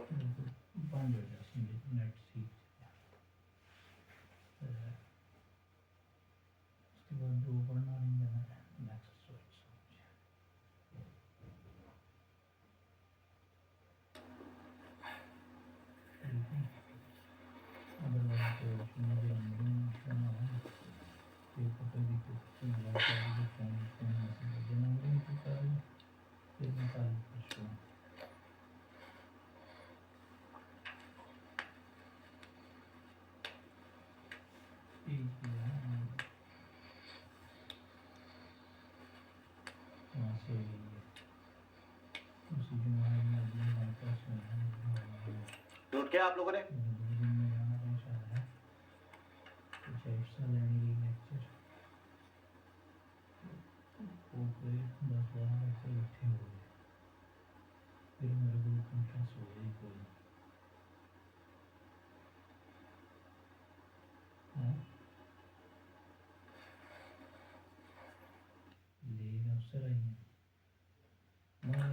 पता चलेगा रंजन कुमार, थोड़ा सा वेट करिए, थोड़ा सा वेट करिए। अच्छा, अब इनमें से कौन सी केमिकल रिएक्शन आप, यार मेंस के लिए तो पूरा आपको भर के आना है। अगर मेंस में क्वेश्चन, मेंस में कैसा आएगा, एक्सप्लेन कोएगुलेशन इन डिटेल, तो पहले तो कोएगुलेशन के बारे में लिखोगे। Coagulation is addition of certain chemicals called coagulants in water which enhances the rate of settling of suspended impurities during coagulation floc is prepared. Common, अच्छा ये भी पूछ सकता है, अकेला ये क्वेश्चन आ जाता है, what are some of the common coagulants used in water treatment plant, तो पूरा आपको बताना पड़ेगा, पिछला स्लाइड और ये पूरे केमिकल रिएक्शन पूरे लिखने पड़ेंगे, तो इनको बिल्कुल मत छोड़िए, ठीक है। अच्छा, कुछ भूलो, कुछ याद रखो ना रखो, ये वाला केमिकल, पहला केमिकल रिएक्शन आप बिल्कुल याद रखो, आखिरी भूल जाओ चल जाएगा, आखिरी वाला भूल जाओ चल जाएगा। क्या याद रखो, जब भी कोई भी कोएगुलेंट पानी में आप डालते हो, उसको पानी में अल्कैलिनिटी चाहिए रिएक्शन के लिए। पहली बात, जब भी कोएगुलेशन होगा, जब भी कोएगुलेशन होगा, कार्बन डाइऑक्साइड प्रोडक्शन होगा, अल्कैलिनिटी कंज्यूम होगी, जिसके कारण पीएच नीचे जाएगा, परमानेंट हार्डनेस का प्रोडक्शन होता है, परमानेंट हार्डनेस प्रोड्यूस होगी, जिसको हम सॉफ्टनिंग में समझते हैं, सॉफ्टनिंग में हम उसको निकाल देते हैं। चलिए लेट्स प्रोसीड फर्दर, गाड़ी बढ़ाते हैं आगे। रवि रंजन ने पूछा सर इस पे क्वेश्चन कैसे आता है, देखते हैं भाई। इस पे क्वेश्चन आता है, पहला क्वेश्चन, दो क्वेश्चन आपको करना है। पहला क्वेश्चन है alum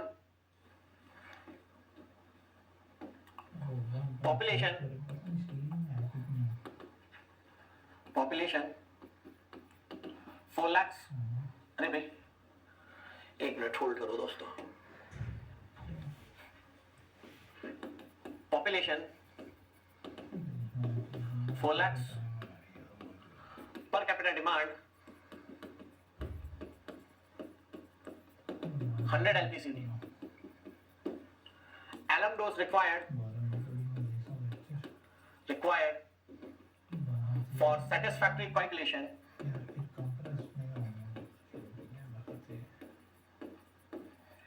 is 20 milligram per liter. Find total alum required in KG per month, in KG per month. ठीक है, इंपॉर्टेंट क्वेश्चन है ये। क्वेश्चन सिर्फ इस टॉपिक के नहीं, कई टॉपिक के हैं, बहुत सारे टॉपिक्स में ऐसा क्वेश्चन आपको मिल जाएगा, कोई रॉकेट साइंस नहीं है। इस क्वेश्चन को करिएगा, ठीक है, इस क्वेश्चन को स्पीड में आप सॉल्व करिए, ठीक है, और सॉल्व करने के बाद थोड़ा बैठ जाइएगा, 2 मिनट 3 मिनट सांस ले लीजिएगा, मैं भी सांस ले लेता हूँ। 11:30 पे अपन वापस मिलेंगे दोस्तों, फिर मीट बैक एट 11:30। थोड़ा सा मेरे को भी बैठना पड़ेगा, थक रहा हूँ मैं। 11:30 विल मीट बैक गाइस।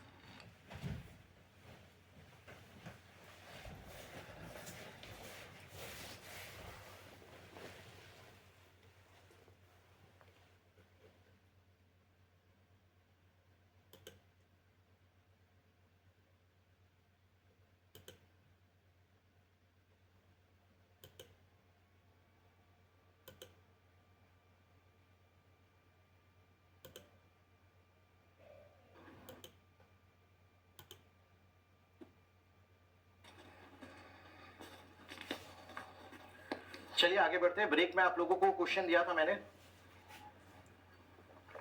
2 ने आंसर दिया है 24,000 केजी पर मंथ। देखते हैं आंसर सही है कि गलत है।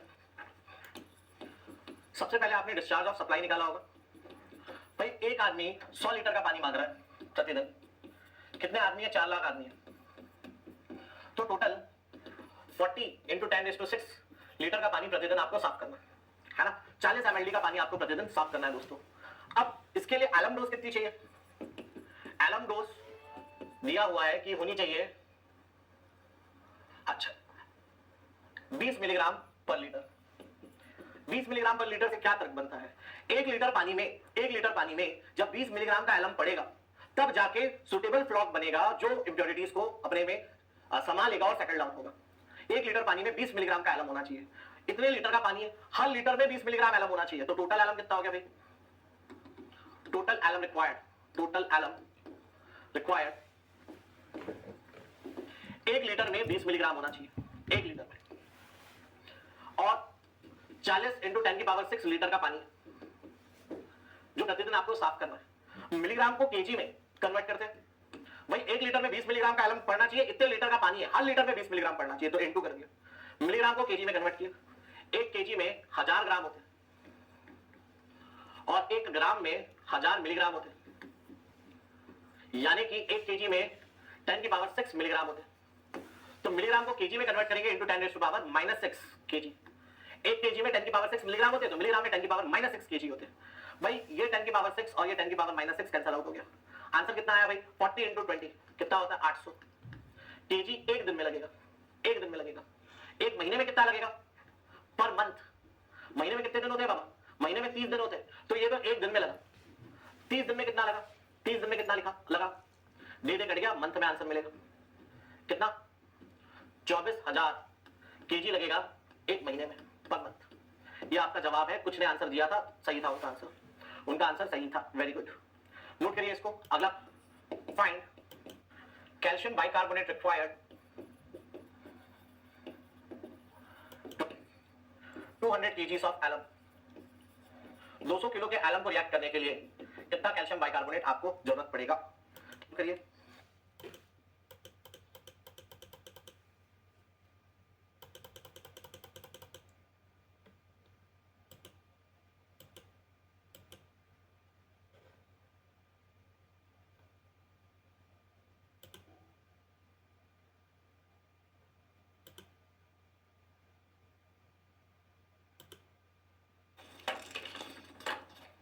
एंड 90.9 145 1 केजी में 1 ग्राम में, और शिवम ने 90.99 बोला।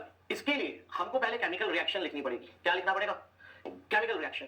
भाई as we know alum Al2SO4 whole thrice into 18H2O, ये कैल्शियम बाइकार्बोनेट से कैसे रिएक्ट करता है? ये कैल्शियम बाइकार्बोनेट से रिएक्ट करता है और बनाता है calcium sulphate, aluminium hydroxide, carbon dioxide और वाटर।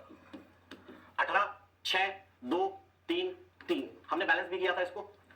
ये हमने केमिकल रिएक्शन पहले से जानते हैं। इस केमिकल रिएक्शन को अगर हम गौर से देखें, तो हमें ज्ञात होगा कि 1 मोल के एलम को 3 मोल का कैल्शियम बाइकार्बोनेट लगता है।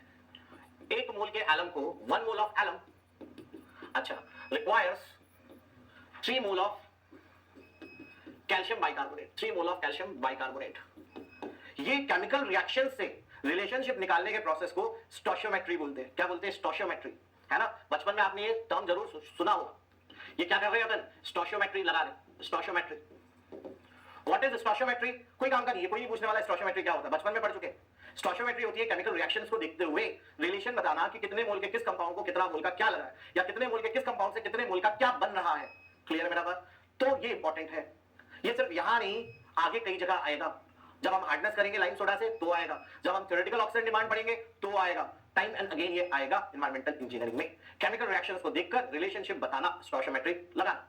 तो केमिकल रिएक्शन को जब हमने देखा, 1 मोल के एलम को 3 मोल का कैल्शियम बाइकार्बोनेट लग रहा है। अब एलम का बात करें, मॉलिक्यूलर मास का बात करें, है ना? If you talk about molecular mass, alum का कितना होता है? Al2SO4 whole thrice into 18S2 का मॉलिक्यूलर मास कितना है बाबा? 2 एल्यूमिनियम। एल्यूमिनियम का एटॉमिक मास मैंने आपको बताया कितना होता है? 27। सल्फर का कितना होता है? 32। ऑक्सीजन का 16। हाइड्रोजन का 1, 2 हाइड्रोजन है ना भाई? 2 एल्यूमिनियम 2 इंटू 27, 3 सल्फेट, 3 सल्फेट में sulphur 32, oxygen 4 into 16, 18, 2 hydrogen 1 oxygen. इसको सॉल्व करो, आपको 666 मिलेगा। क्या? ग्राम्स। और कैल्शियम बाइकार्बोनेट का मॉलिक्यूलर मास कितना है? कैल्शियम बाइकार्बोनेट का मॉलिक्यूलर मास कितना है? कैल्शियम का देखिए अगर अपन, तो कैल्शियम का है दोस्तों 40, 2 bicarbonate, hydrogen 1, carbon 12, 3 oxygen 16, total करो कितना आता है? हाँ जी, टोटल करिए खुद से कैलकुलेटर में टोटल करोगे तो याद रहेगा, नहीं करोगे तो पहली फुर्सत में भूलोगे। पहली, है ना? खुद से जरूर से करना, एलम का भी और कैल्शियम बाइकार्बोनेट का भी खुद से जरूर करना। तो हमें पता चला कि 1 मोल के एलम को 3 मोल का कैल्शियम बाइकार्बोनेट लगता है, अर्थात 666 ग्राम के एलम को 3 इंटू 162 ग्राम का कैल्शियम बाइकार्बोनेट लगता है। तो 200 किलो के एलम को 200 किलो के एलम को कितना केजी का कैल्शियम बाइकार्बोनेट लगेगा? 3 इंटू 162, ग्राम से ग्राम तो कट गया था, बाई 666 ग्राम से ग्राम कट गया, इंटू 200 किलो कैल्शियम बाइकार्बोनेट। ये क्या कर रहे हैं अपन पता है? अपन कर रहे हैं, अगर 50 सेब 400 रुपए के हैं तो 200 सेब कितने रुपए के होंगे, है ना? वही कर रहे हैं कि 666 ग्राम के एलम को 3 इंटू 162 ग्राम का कैल्शियम बाइकार्बोनेट लगता है, तो 200 किलो के एलम को 3 इंटू 162 बाई 666 इंटू 200। कोई रॉकेट साइंस नहीं है, बिल्कुल टफ बोलना नहीं कि ये बात टफ है, बिल्कुल टफ नहीं है। दैट इज 1945 केजी का कैल्शियम बाइकार्बोनेट लगेगा required. That is your answer, this is your answer. ठीक है भाई, नोट करिए फटाफट।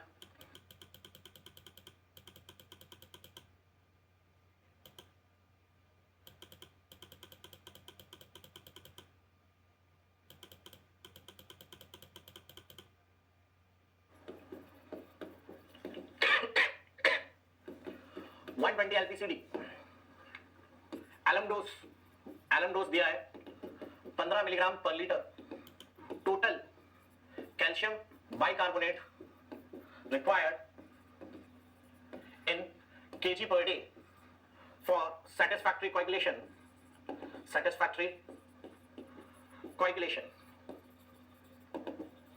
Assume maximum daily supply. ये मेंस का क्वेश्चन है, प्री मेंस का टुकड़ा आएगा, मैंने 2 क्वेश्चन को मिला दिया। स्पीड में करिए।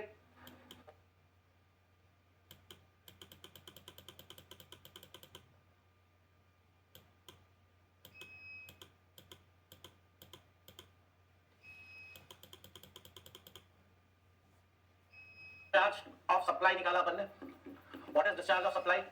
एक आदमी 120 लीटर मांग रहा है, 5 लाख आदमी है, मैक्सिमम डेली से आपको सप्लाई करनी है, so what is the supply कितना हो गया भाई? 12 इंटू 1.8 इंटू 5, 108 ml का पानी आपको ड्रिंक करना है प्रतिदिन। टोटल एलम कितना लगेगा?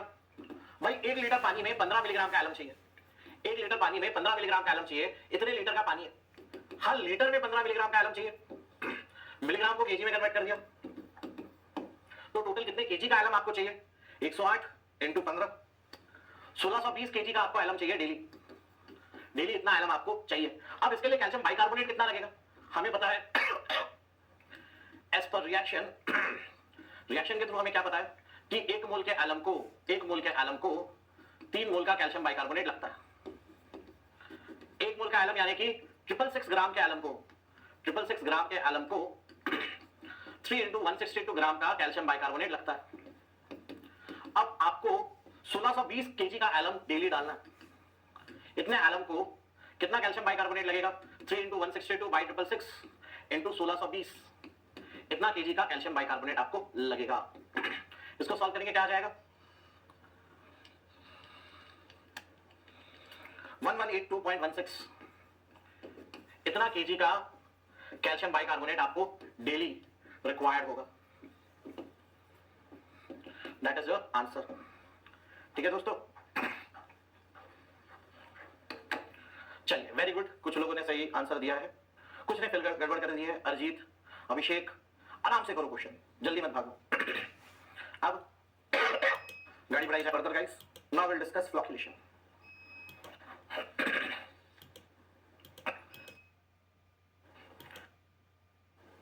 भाई एक और बात है ना, एलम का रिएक्शन आपको, एलम का बात करें, एलम के तीनों रिएक्शन अपन को पता होने चाहिए। एलम जब कैल्शियम बाइकार्बोनेट से रिएक्ट करता है तो हमें पता है रिएक्शन क्या होती है। रिएक्शन होती है calcium sulphate, aluminium hydroxide, carbon dioxide and water. 18 6 2 3 3, ये रिएक्शन हमें पता है जब एलम कैल्शियम बाइकार्बोनेट से रिएक्ट करता है। ठीक है, जब एलम कैल्शियम बाइकार्बोनेट, ये रिएक्शन हमें पता है। जब एलम कैल्शियम कार्बोनेट से रिएक्ट करता है तब रिएक्शन क्या होती है, किसे, कैल्शियम कार्बोनेट से। कैल्शियम कार्बोनेट क्या होता है, CaCO3, तब भी CaSO4 ही बनता है, एल्यूमिनियम हाइड्रोक्साइड ही बनता है, कार्बन डाइऑक्साइड भी बनता है और वाटर भी बनता है। यहां भी 2 होता है, यहां 3 ही होता, यहां भी 3 होता है, कार्बन पे 3 होता है और वाटर पे 15 होता है। आप बैलेंस करते बैठिएगा यही आएगा, आप घर पे बैलेंस करते बैठिएगा रिएक्शन में यही आएगी। ये आप खुद से भी कर सकते। देखो क्या मैंने आपको रटना सिखा रहा हूं, क्या मैं नहीं, बेझिझक भिड़ जाओ, किसको किसको रिएक्ट कराना अगर पता है ना, बेझिझक भिड़ जाओ। पूरे एनवायरमेंटल इंजीनियरिंग में बेसिक चीजें ही बनेगी, थोड़ा भी दिमाग लगा के चलोगे बन जाएगा। क्लियर है मेरा बात, ठीक है। मान लो भाई एल्यूमिनियम, अच्छा ये क्या है, कैल्शियम कार्बोनेट के साथ रिएक्शन एलम का, कार्बोनेट, कोई एलम का रिएक्शन लाइन के साथ भी हो सकता है, तीनों का इस्तेमाल कर सकता है एलम। स्लिक द लाइन, ठीक है। जब ये CaOH होल्ड वाइज से रिएक्ट करेगा, सोचो क्या बनेगा, सोचो जरा क्या क्या बन रहा होगा, ट्राई टू थिंक क्या क्या बन रहा होगा। ठीक है, 12 सेकंड दिए मैंने आपको सोचने के लिए कि क्या बन सकता है, फिर मैं बताता हूं। पानी देख, स्लिक द लाइन से रिएक्ट करेगा तो बनेगा, एक तो कैल्शियम सल्फेट के साथ कैल्शियम सल्फेट बना रहा होगा, एल्यूमिनियम हाइड्रोक्साइड। भाई फ्लॉक तो बनना जरूरी है ना, फ्लॉक नहीं बनेगा तो कैसे चलेगा, फ्लॉक तो बनना ही चाहिए, काम तो फ्लॉक ही करने वाला।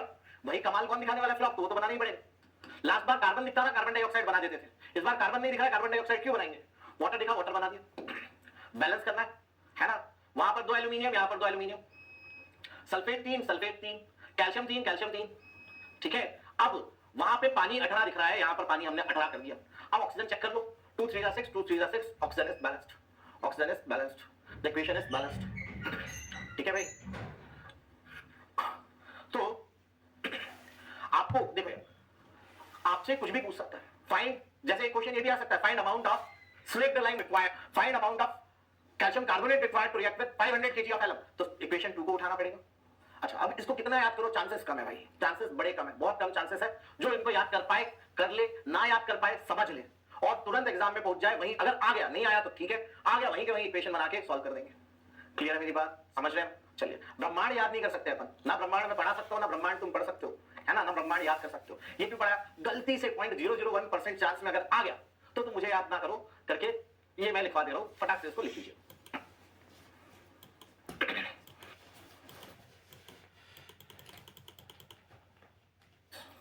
In water, to form suitable sized flock which will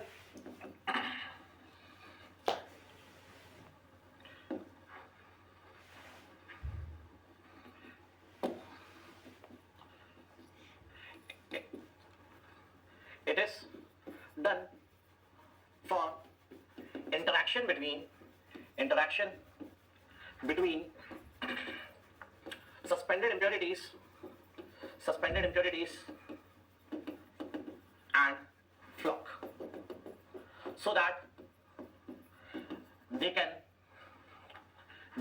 or they may agglomerate, combine, bind together. Clear है मेरा बात? चलिए पिछली स्लाइड रंजन कुमार पहले ये नोट कर लीजिए, फिर पिछली स्लाइड दिखा देता हूं मैं 5 सेकंड के लिए।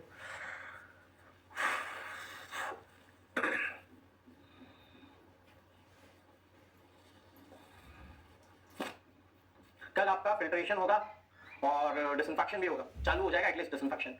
कल की क्लास इंपॉर्टेंट है, मिस मत करिएगा।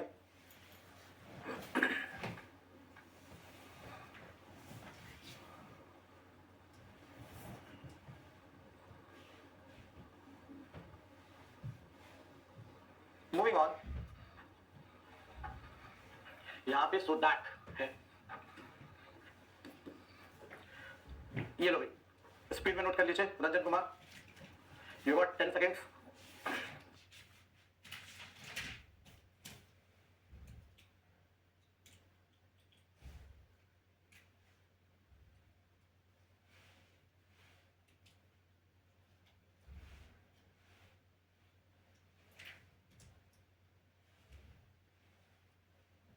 अब फ्लॉक्युलेशन क्यों किया जाता है भाई?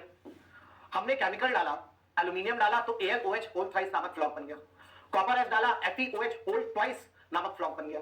फेरिक क्लोराइड डाला है ना, तो FeOH होल थ्राइस नामक फ्लॉक बन गया। जो भी फ्लॉक बना है भाई, है ना, फ्लॉक आप केमिकल डालोगे, केमिकल को पानी में मिक्स करना पड़ेगा तो फ्लॉक बनेगा। क्यों? केमिकल सिर्फ डालने भर से फ्लॉक नहीं बनेगा ना, केमिकल को पानी में मौजूद अल्कैलिनिटी से रिएक्ट करवाना है ना। सिर्फ डाल दिया आपने, फ्लॉक तोड़ना पड़ेगा। डाल के मिक्स करोगे तो एलम पानी में मौजूद अल्कैलिनिटी से रिएक्ट करेगा और फ्लॉक बनाएगा। ठीक है, एक तो ये काम है फ्लॉक्युलेशन का, फ्लॉक बनाने के लिए मिक्स करना पड़ेगा पहले। दूसरा काम क्या है? अब फ्लॉक बन गया है दोस्तों, फ्लॉक बन चुका है, क्या इंप्योरिटी और फ्लॉक तुरंत चिपक जाएगी क्या? मान लो फ्लॉक पड़ा हुआ है अपनी जगह पे, इंप्योरिटी अपनी जगह पे पड़ी हुई है, तो दोनों क्या आपस में कंबाइन कर जाएंगे? क्या नहीं, दोनों में आपस में इतना अट्रैक्टिव फोर्स नहीं होता, समझ में, मैग्नेटिक अट्रैक्शन नहीं है कि दूर है तो भी चुंबक टाइप्स एकदम से कंबाइन करके, नहीं, बहुत वीक फोर्स होता है। ये जो फोर्स होता है इंप्योरिटी और फ्लॉक के बीच, ये काफी वीक फोर्स होता है। क्लियर है मेरा बात? वेंडर वॉल फोर्स होता है जो कि बहुत ही वीक फोर्स होता है। क्लियर है मेरा बात? ठीक है, अब इनको आपस में इंटरैक्ट करने के लिए पानी में हलचल होनी चाहिए, पानी में मिक्सिंग होनी चाहिए। पानी मोशन में होगा तो फ्लॉक मोशन में होगा, इंप्योरिटी मोशन में होगी, दोनों टकराएंगे और एक साथ हो जाएंगे। ऐसे ही फ्लॉक मोशन में होगा, इंप्योरिटीज मोशन में होगी, इंप्योरिटीज को अपने में एग्लोमरेट करता जाएगा, बाइंड करता जाएगा, कंबाइन करता जाएगा। क्लियर मेरा बात? फ्लॉक्युलेशन करने के दो रीजन ये है, पहला तो फ्लॉक बनाना है भाई, मिक्स करके ही फ्लॉक बनेगा। दूसरा इंटरेक्शन करवाना है सस्पेंडेड इंप्योरिटीज और फ्लॉक के बीच में। अब फ्लॉक्युलेशन करने के तरीके दो हो सकते हैं। फ्लॉक्युलेशन आप हासिल कर सकते हैं मिक्सिंग बेसिन में, मिक्सिंग बेसिन में आप फ्लॉक्युलेशन को अचीव कर सकते हैं, और मैकेनिकल मिक्सर्स में भी आप फ्लॉक्युलेशन अचीव कर सकते हैं। मैकेनिकल मिक्सर्स में भी आप फ्लॉक्युलेशन अचीव कर सकते हैं। भाई फ्लॉक्युलेशन बेसिन आपके दो प्रकार के हो सकते हैं, इट कुड बी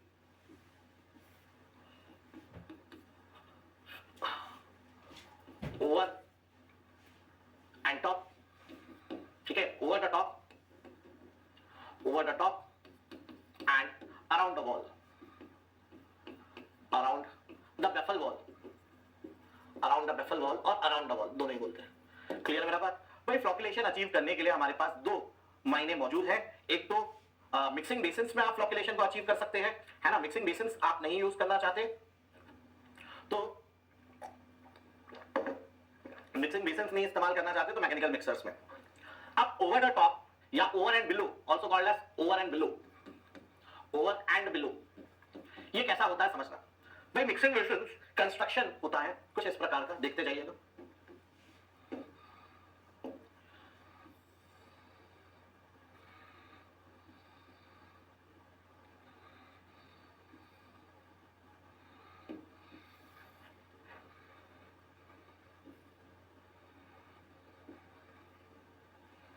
इसमें बेफल वॉल्स होंगे।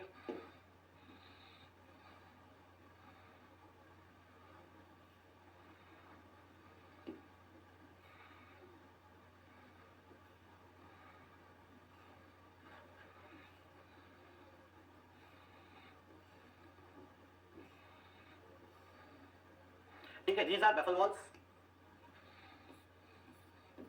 बेफल वॉल्स, पानी स्पीड में ऐसे जा रहा होगा, पानी स्पीड में ऐसे जा रहा होगा दोस्तों। जो भी पानी आया है वो कुछ इस प्रकार से जाएगा, पानी अंदर घुसा, पानी ऐसे जा रहा होगा। क्लियर है मेरा बात? पानी काफी रफ्तार, ये कैसा देख रहे हैं अपन, क्या देख रहे हैं अपन, ये क्रॉस सेक्शन देख रहे हैं दोस्तों। We are watching the cross section right now, this is cross section.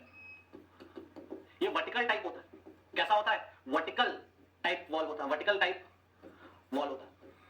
ठीक है, मतलब पानी इसमें ऐसे जा रहा है, बेफल वॉल पे भरेगा फिर कूदेगा, फिर भरेगा फिर कूदेगा, मतलब पानी ऐसा ऐसा जाने वाला है इसमें। क्लियर मेरा बात? दूसरा होता है आपका अराउंड द बेफल वॉल। ये कैसा होता है, ये ज्यादा एफिशिएंट होता है, कंपैरेटिवली ज्यादा एफिशिएंट होता है। ये होता है दोस्तों कुछ इस प्रकार से।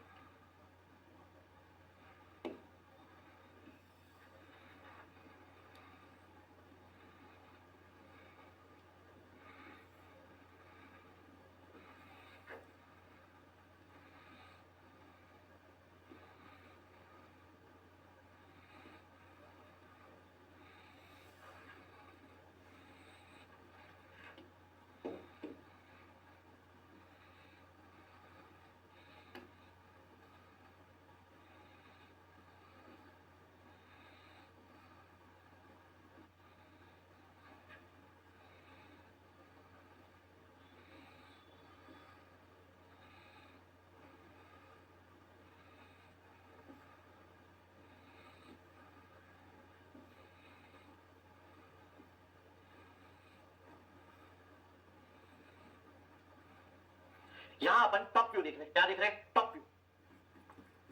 ये हॉरिजॉन्टल टाइप होता है, हॉरिजॉन्टल टाइप होता है, हॉरिजॉन्टल टाइप। थोड़ा सा ऊपर ले जाते,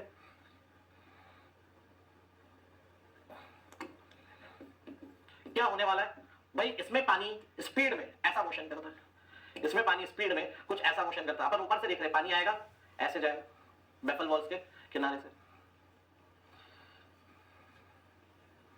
क्लियर है मेरा बात? ठीक है, रुकिएगा, थोड़ा सा इसमें एडिट है।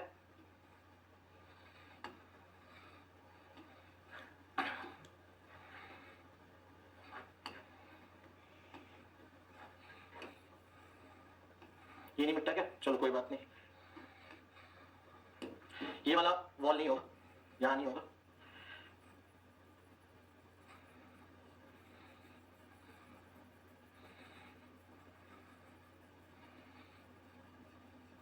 चल बना लीजिए आप लोग भी फटाफट। ठीक है, ऐसा जाएगा।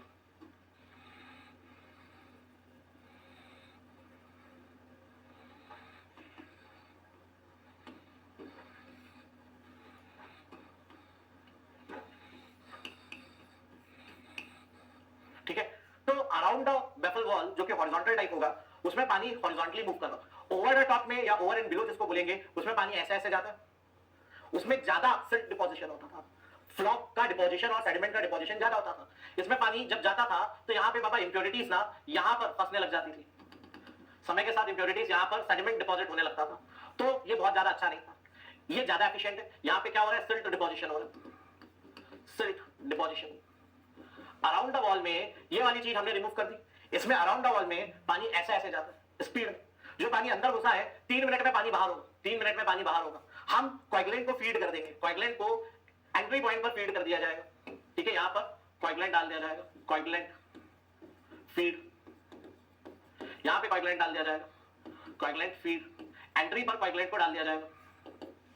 जो भी आपने एलम डाला है, कोएगुलेंट डाला है, वो कोएगुलेंट पानी में गिरते जा रहे हैं, कंटीन्यूअस पानी आ रहा है, कंटीन्यूअस कोएगुलेंट गिरते जा रहे हैं। एक बंकर में या एक साइलो में कोएगुलेंट आपका फीडेड है, उसे कंटीन्यूअसली एक सर्टेन रेट से कोएगुलेंट गिर रहा है, एंट्री पॉइंट पे पानी आ रहा है, कोएगुलेंट उसमें गिर रहा है, पानी स्पीड में मिक्स हो रहा है ना। इसमें सेल्फ डिपोजिशन ज्यादा होता था, ये ज्यादा एफिशिएंट है, मोर एफिशिएंट, मोर एफिशिएंट, उसके कंपैरिजन में ज्यादा एफिशिएंट है। क्लियर मेरा बात? अब बेफल वॉल्स का बात करें तो तकरीबन 75 mm की बैफल वॉल्स होती थी और ये ओपनिंग्स काम का डेटा नहीं है, गोली मारो। बैफल वॉल की जो थिकनेस होती थी वो तकरीबन 75 mm 7.5 सेंटीमीटर होती थी और जो ओपनिंग्स होती थी बैफल वॉल के पानी जाने का जो रास्ता है वो तकरीबन 0.45 मीटर 43 सेंटीमीटर के आसपास होता था। मैंने बताया है कोई काम का नहीं है ये डेटा, कोई काम का नहीं है, भूल जाओ। क्लियर है मेरा बात? क्यों? क्योंकि मिक्सिंग बेसिन्स आज की डेट में हो चुके हैं ऑब्सोलीट नाउडेज। अब इनका इस्तेमाल नहीं होता, नॉट यूज्ड एनीमोर। इनका इस्तेमाल आज की डेट में नहीं होता, इसलिए मिक्सिंग बेसिन्स इंपॉर्टेंट नहीं है। मिक्सिंग बेसिन्स इंपॉर्टेंट नहीं है। आपको इस पूरे में क्या जानना बस काम का है कि भाई कोएगुलेंट को मिलाने के लिए जो हम फ्लॉक्युलेशन करते हैं मिक्सिंग बेसिन से भी कर सकते हैं। इतनी बात जान ली काफी है, इतनी बात जान ली काफी है ना। अब दो प्रकार के मिक्सिंग बेसिंग होते हैं, ओवर एंड टॉप या ओवर एंड बिलो या फिर अराउंड द वॉल, है ना। ओवर एंड बिलो आपका वर्टिकल टाइप होता है, around the wall horizontal type होता है। क्लियर मेरा बात? ज्यादा काम का नहीं है, ठीक है। फटाफट नोट करिए। बात उठी मैकेनिकल मिक्सर्स के बारे में। यहां आज की डेट में इनका इस्तेमाल करके मिक्सिंग की जाती है, स्लो मिक्सिंग टैंक और रैपिड मिक्स टैंक। तो इनको डिटेल में हमें पढ़ना है, वो चालू करेंगे हम कल से, कि कल कोई जो अपना दोस्त जुड़े उसको ज्यादा नुकसान ना हो, उसको नुकसान ना हो। आज के लिए इतना ही दोस्तों, will meet back tomorrow. Have a nice day guys. पढ़ाई करते रहिएगा, पूरा पढ़ लीजिएगा। बहुत खराब हूं मैं कल पूछूंगा, जिसको नहीं बनेगा, जो जवाब नहीं देगा, है ना, उसके साथ बुरा होगा। चलिए आज के लिए इतना ही, बाय गाइस।